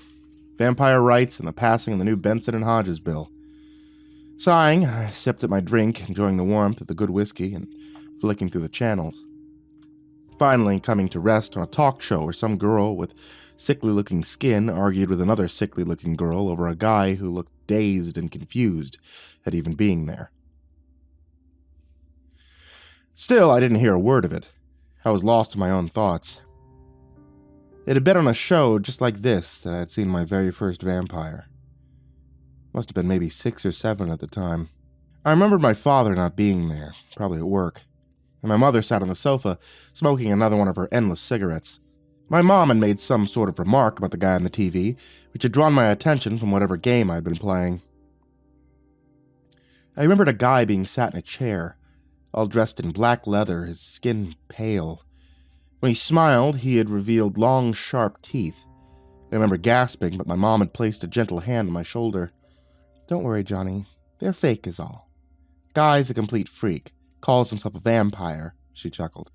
But he's only playing pretend. The interview went on for some time, the guy saying how all his partners were checked for HIV, and it was a growing lifestyle, and that Halloween was his favorite time of the year. There was a sudden interruption from the crowd as the man stood up. I remembered him being tall and arrogantly handsome, decked out in a black suit and tie. He had called out something else, imposter, or words to that effect. The host, a small man in spectacles, had nodded to security, who had made its way up the aisle through the murmuring crowds toward the man. They were within arm's reach when he suddenly moved in a blur of motion, appearing on the stage. The crowd let out a scream. You're in my seat, the man said, grabbing the leg of the chair in one hand and lifting it high into the air before dumping the would-be vampire unceremoniously onto the floor. The man took one look at the vampire's smiling face, all thoughts of Lestat de Linecourt fleeing from his mind, and took to the hills. The host, meanwhile, just sat there, his mouth opening and closing like a stranded fish out of water. The vampire had managed to calm him down. I had realized only as I gotten older that the vampire, an ancient, had bespelled not only the host but the whole crowd as he had told his story, and introduced all of humanity to vampire kind. To me it seemed he'd spoken for hours. Some of it my child's mind had not understood, but I got the gist. Vampires were real, and were no longer content hiding in the shadows. The interview ended with the vampire showing various feats of strength. I remember vividly the vampire folding a penny in 2, using only his fingertips, and for his final act, he levitated above the crowd, who let out an audible sigh. After that day, vampires were all over the TV, on talk shows, news channels, even on the red carpet at the Oscars. When Elvis returned from the dead, flame-eyed and just as handsome as ever, America was sold. I awoke with the setting sun, my body stiff from sleeping the day away in my ratty old armchair. Just like a goddamn vampire, I muttered, watching the sun set and rubbing my sore neck before quickly changing my clothes and heading out. I was greeted in the station foyer by the red-headed Donna, dressed in a tight black skirt and white blouse, high-heeled pumps and all. She looked remarkably well for one who had not long risen, and her cheeks were flush. I wondered who had offered to feed her. Not that she would struggle for volunteers. Even dead, she was a beautiful-looking woman. I had to admit, she was striking. But like I said before, I don't do the dead. "Ah, detective," she smiled, flowing forward. "You just got a call. The address has been sent to your PDA." PDA? I don't have a PDA. Donna reached into the folder she was carrying. "You do now. All the information's been uploaded, plus our new office number." "Our office?" I scowled. "Yes, detective, our office." And just like that, she was gone in a swirl of Chanel. I tried hard not to watch her go, and almost succeeded.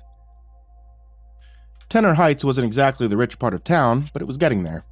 The houses were all well kept, and it seemed a 4x4, usually a Ford F-Series or a Chevrolet Silverado, was parked in almost every driveway, surrounded and encapsulated by fertile-looking lawns. Hell, some even had pink flamingos in them.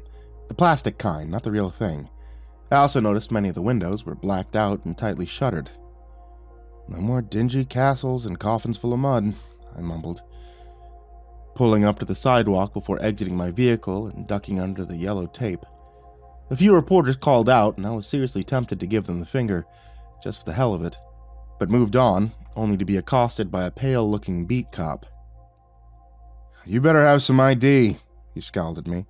"If one more of them parasites," he said, nodding towards the milling reporters, "tries to make it past the tape again, they're going downtown. Now cough it up," he said, holding out a large, calloused hand. "Sorry to spoil your day," I smiled, flashing my ID. The cop actually looked a little disappointed. "Tell you what," I grinned. "They look a little close to me. How about we herd them back? Let's say another 20 feet or so. You know, just to preserve the crime scene." The cop grinned. "Sure thing, detective. They're gonna lose their shit." "Carry on, officer," I said right back to him. I could hear the cop and his buddies rousting them back as I entered the house. There were no shutters or blackout windows of this abode. It was Jason Hawking who met me in the hallway. "Good to see you again, buddy. Didn't think I was going to be so soon in such unfortunate circumstances." "We have a body?" I said, getting down to business. "Where is it?" "He," Hawking replied, leading me upstairs. "It's another male in exactly the same condition as the last." "You know about the other case?" "Shit," Hawking replied. "You don't? Not every day do you see a guy come in that kind of condition. You're the expert," he said, turning to me as we hit the landing. "Think it's somehow vampire-related? Thought you didn't call them that here in Blood City." That's the captain's thing. He's a bureaucrat at heart. Gets along to get along, if you know what that means. But the rest of us are just working Joes. Still, I toe the line around the cap. "You don't suffer no fools." "I noticed," I said, gently pushing past the bigger man and entering the bedroom where the forensics team was already finishing up. "You guys done already?" I asked as one of them headed out the door. The woman shrugged behind her large glasses and disposable overalls. "We've dusted for prints, but only found one set. My best guess is his, but we wouldn't be able to know for sure until he's processed and printed. No visible signs of trauma, aside from the obvious," she said, nodding towards the corpse that lay spread eagle on the bed. "We also found some semen. The bed was covered in it. I'd collected a sample, but once again, betting on it being his. Apart from that, no signs of a struggle." "Okay, but you get those results to me ASAP." "Sure will," she said. "And feel free to move the corpse if you really must. I've taken all the photos we need. Bye, detective." "So, what do you have for me?" I said, turning to Hawking. "Who is this guy?" Hawking took a rumpled-looking notepad out of his pocket. "Guy's name was Jimmy Westlow. Real estate broker, single, not married, no kids, 35 years of age, no previous." Law-abiding bachelor. "Guess so," Hawking shrugged. "I had some of the uniforms interview the neighbors. Seemed like well enough. Although he was known to party and be a bit of a ladies' man. New girls every weekend," the old guy across the road said. "Old fella seemed pretty jealous." Hawking chuckled. "Family?" "Just a mother back home in Nebraska." "So what you're saying," I said, kneeling down by the body, "is we don't have shit." "I already did that," Hawking said, coming over to where I knelt. "No signs of a struggle, no lacerations or blunt trauma." "Any ligature marks?" I asked, inspecting the throat. As you can see, no, Hawking replied. Not on the wrist or ankles either. So he wasn't tied down or restrained in any way. Think it'd be some kind of poison? Hawking broached. I shook my head. Tox screen on the last victim came back negative. Besides, what kind of poison could do that to a man? I don't know. None of it makes sense. No, it doesn't. But I'm working on a lead. Tell me, you know anyone in the narcotics division? Actually, I used to work the division. I know almost all of them. Why? Pressure? I replied. I need to apply pressure.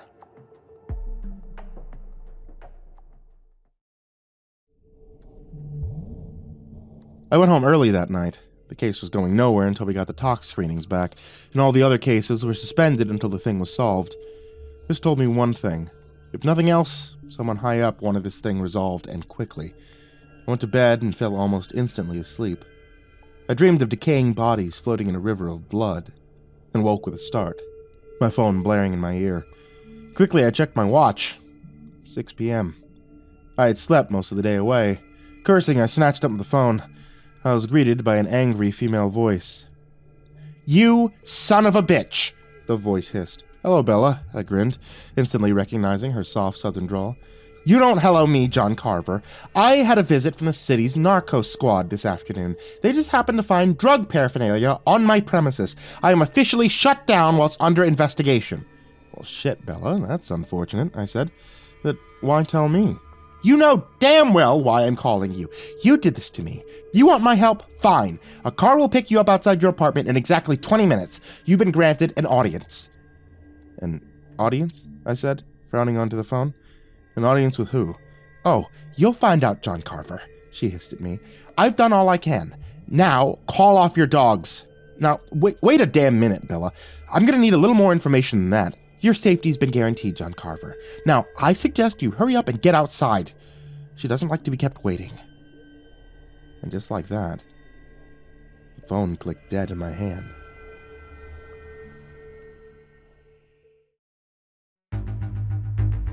Cursing, I quickly hopped into the shower and changed my shirt before gathering up a small arsenal, secreting silver knives here and there. I also carried a second Glock, the magazine loaded with silver bullets, soaked in essence of garlic and silver. Garlic wouldn't kill the vamps, but the silver would make them heal almost human slow, and the garlic would make them violently ill. I also stuck a spare cross in my pocket, along with some holy water. I was also considering a completely illegal sawn-off from under my long jacket, when a car honked outside. Cursing, I ran to the window and peeked through the blinds. There was a black, sleek-looking limo idling right outside my building. Traveling in style, I muttered, before heading for the door and down the stairs into the cold winter night. As soon as I hit the street, the back of the limo opened up and a beautiful-looking woman stepped out. She wore a black cocktail dress, high heels and all. She smiled, revealing straight white teeth. She also had a healthy club tan and massive long blonde curls. She wasn't a vampire, but still, there was something about her that I didn't like. A certain energy. Didn't take long for it to click in my head. A Renfield, I blurted. You're a Renfield, aren't you? The girl scowled. If you mean I am my master's human servant, then you are correct. Her accent was very clipped and terribly British. My name is Jane. Please do get in the car, Mr. Carver. We wouldn't want to be late for your appointment, now would we? Who is your master, girl? We are not going to see my master, she replied loftily. Now please do get inside. You wouldn't want me to have to force you, now would you? I knew from experience a Renfield was much stronger than an average human, but still, I grinned at her, shoved my coat to one side, showing her the gun attached to my belt. You ain't forcing shit, I growled. Anywhere I go of my own free will. The girl looked at the gun with disdain. I was told you would be difficult, she sighed. Please get in the car, Mr. Carver. I will be punished if I don't bring you to her, and you will also suffer one way or another. I don't respond well to threats. Again, that drawn-out sigh. It's not a threat, Mr. Carver. It is only the truth. I thought it over for a moment before deciding to climb into the car. The girl quickly followed, closing the door gently behind her. As soon as the door shut, we got underway. The inside of the car was all soft tan leather and crystal. The girl picked up a decanter and shook it in my direction. I'm told you're a whiskey man, Mr. Carver, she said. her smile firmly planted in place. "Not tonight," I said, looking out the tinted window, noting they were heading uptown with its towering skyscrapers and old-fashioned townhouses. The girl said nothing more, but poured herself a drink, seemingly lost in her own thoughts. They drove for perhaps another 20 minutes, until, at last, the limo pulled up outside the finest hotel in the city. "A taste of death," I translated, stepping out of the car, my breath pluming in the November night. "Ah, I see you know your French. That'll please the mistress." "Anything I can do to help." She ignored that and ushered me inside. The hotel lived up to its reputation. The lobby could only be described as magnificent, with its marble tiled floors, hanging chandeliers, and velvet drapes. The place reeked of money. I was starting to feel a little underdressed. Fuck that. That's exactly what the vamps wanted, to show their wealth and superiority to us lowly humans. Making a show of it, and knowing it was kind of childish, I began to wipe the street filth from my shoes and an expensive-looking rug. Petty, yes, but overall satisfying nonetheless. Jane made a great show of ignoring this before guiding me towards a nearby elevator. There, she took out a small card, which she swiped, sending the elevator smoothly upwards. "Penthouse. I should have known," I sighed. "What were you expecting?" Jane arched an eyebrow. "An empty warehouse filled with coffins full of dirt. Those times are behind us, thankfully." "Remember those times, do you?" I said, turning a face to her. "How long have you been with your master?" Renfields age slower than normal human beings. As long as their master lived, so did they. Some believed that the connection was so strong between master and servant that the death of the Renfield could also take their master down into death with them. Just then the door pinged open, and we stepped out, only to be greeted by a tall-looking vampire, all decked out in chainmail, sword and all. "I don't think you're gonna find the Grail here, big guy," I grinned at him. The vampire looked at me like I was an interesting bug. Just then, Jane's hand lashed, striking me hard in the face, sending me crashing into the wall with bone-numbing force. My legs turned to jelly as I slumped to the floor. Still, almost on instinct, I reached for my gun, meaning to put two in her face, but a leather boot came down hard on my chest, driving all the breath from my body. The other foot pinned my reaching hand in place. "Take his weapons," the chainmail-clad vampire commanded. "Yes, master," the girl simpered, thoroughly searching me. The big vampire turned away as the girl quickly pocketed my many holy objects and stripping me of various blades and firearms. "You want to check my asshole while you're at it?" I spat as she roughly pulled me to my feet. The vampire seemed to actually give it some thought. "I think we're good for now. Follow me, human." "1 second," I said, pretending to straighten my shirt and coat before turning and punching Jane hard in the throat. Taken by surprise, the girl staggered backwards and choked and gagged before falling to her knees. Pulled back my foot, meaning to kick her hard in the face. "Enough!" the vampire said from behind me. I felt a trickle of cold energy wash over me, freezing me in place. "Leave her be, you've made your point. Our mistress awaits." "Lead on, then," I said, rubbing my knuckles. Gingerly hitting the girl had been like smashing at concrete. At the end of the hall, we approached a pair of varnished double doors, a strange symbol, the likes of which had never been seen before, carved deeply into the doors. With a flourish, the chainmail-clad vampire threw open the door, revealing a large, modern room, all white leather, crackling fireplace, and panoramic views of the night-shrouded city. Only the throne-like chair that sat by the window looked ancient and out of place amongst the modern-day finery. Sat upon the chair was a young woman. She may have been in her mid-20s when she had died. Carver had seen many beautiful women in his life, but the girl upon the throne was almost unbelievably beautiful. Flawless, all except for a small cross-shaped burn branded on the left side of her face, high up on her cheekbone. Apart from that one flaw, she was an image of perfection, from her bow-shaped mouth, long flowing black hair, and pale moonlight skin. She also wore a short black silken negligee, revealing her long, shapely legs, her right breasts pushing against the silken fabric. "Do you find me so attractive, Butcher?" she said, her voice washing over me like iced velvet. "Do not lie to me. I will smell the deceit upon you." I shook myself, feeling a little dizzy. She gave good voice. I could give her that much at least. Taking a deep breath, I walked more fully into the room, the door closing shut behind me. I took a quick glance over my shoulder, realizing that we were completely alone. "Well," she said, stretching luxuriously, "do you like what you see, John Carver?" "No," I replied. She looked at me then as if I had finally said something of interest. Her head cocked quizzically to one side. "You speak the truth. Is it this?" she said, her hand going towards the scar on her face. "No," I replied. "If anything, it only adds to your beauty, a small flaw that enhances the rest of you." The vampire seemed pleased with my answer. "Yet you're not attracted to me." "Beauty and attraction are two different animals." The vampire nodded thoughtfully. "You are wise, John Carver. Is it true you've never bedded one of our kind?" She smiled mockingly. "I don't do dead things," I replied, bluntly, tired of her games. At this, she sat up straighter, her green eyes bleeding to red. "We're not dead, Butcher. We're undead." "You asked a question, I answered it. It seems you know a lot about me, but you haven't even told me your name." "I'll tell you what I want when I want," she snarled at me, and I felt her power rise up, crawling over my body like biting insects. "Look at me, mortal." I tried to resist, but was compelled, and looked into her blazing eyes. The weight of 1,000 years plunged into me, and I began to scream, my blood burning through my veins like liquid fire. I fell to my knees, my body covered in clammy sweat.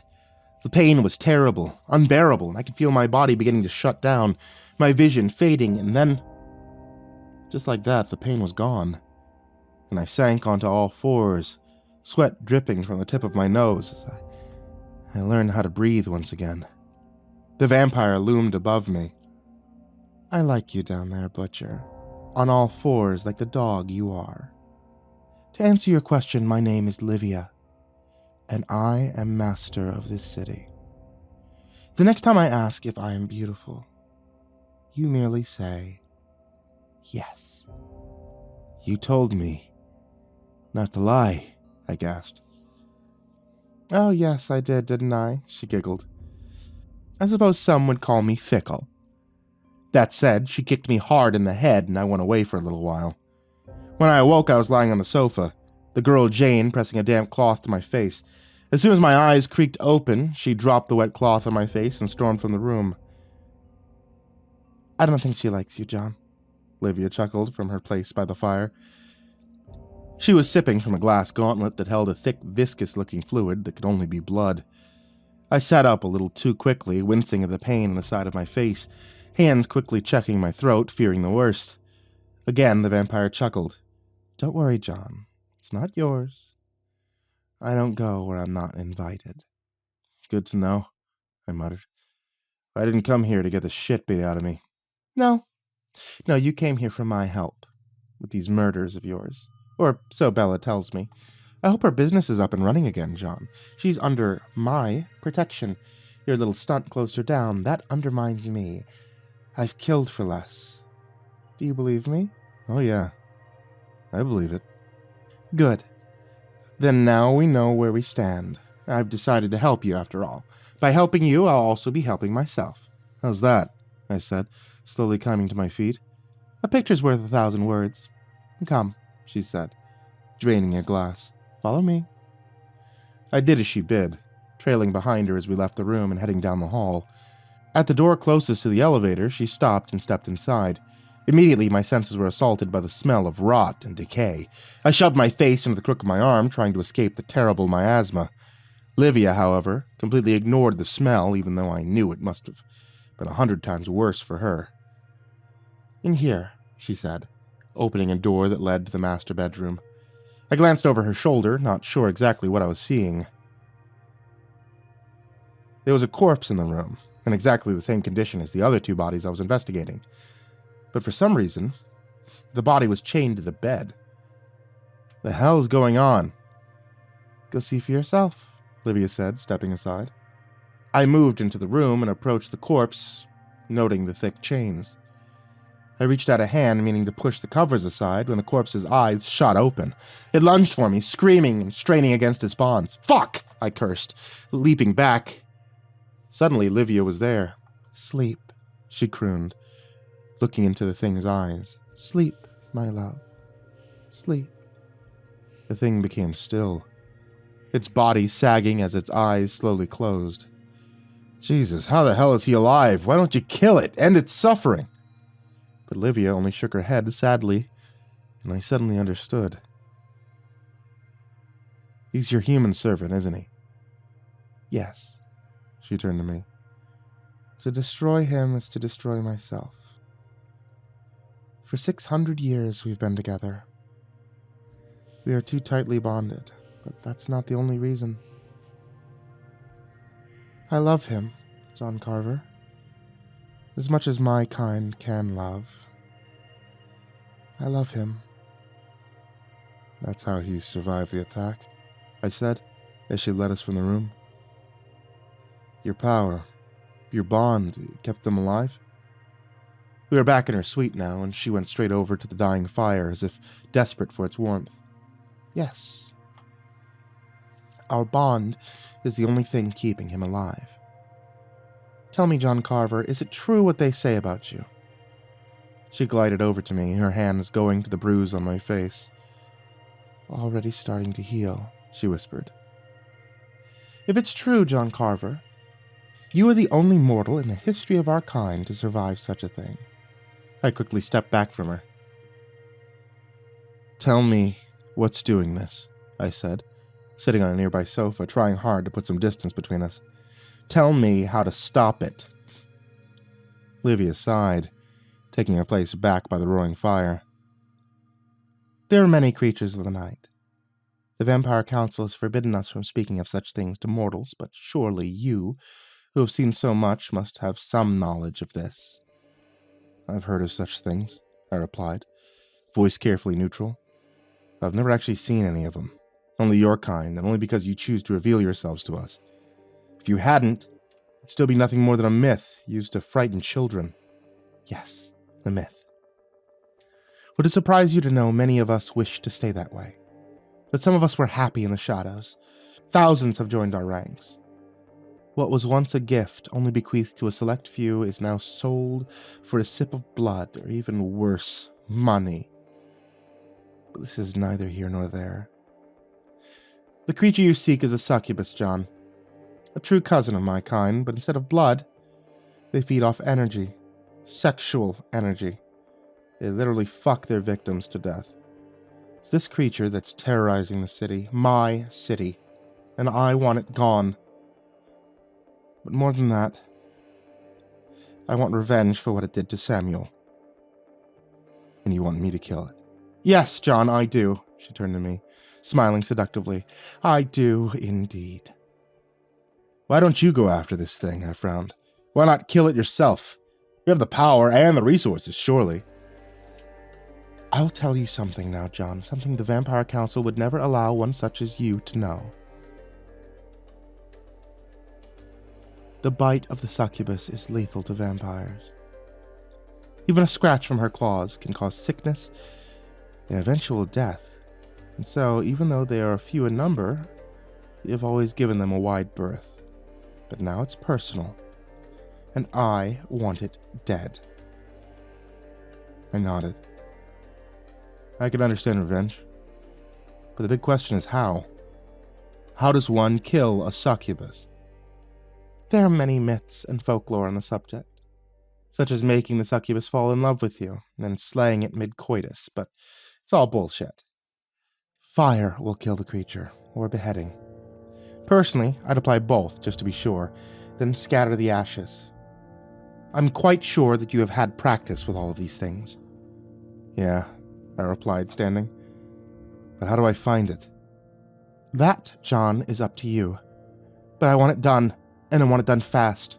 My every action is being watched. If it seems I am unable to protect my own city, then my power base will weaken, and I will be replaced by another master. Ever seen vampire politics, John? They're not pretty. And it's very doubtful I would survive such a usurping. Now get about your business, Butcher. Your baubles will be waiting for you outside. Oh, and John, she called at me as I turned to leave. You don't want to fail me on this. One doesn't become the master of the city by showing much in the way of forgiveness. Or mercy, come to think on it. I was smart enough not to answer that, but turned and left, gathering my weapons from Sir Fangsalot before heading for the street.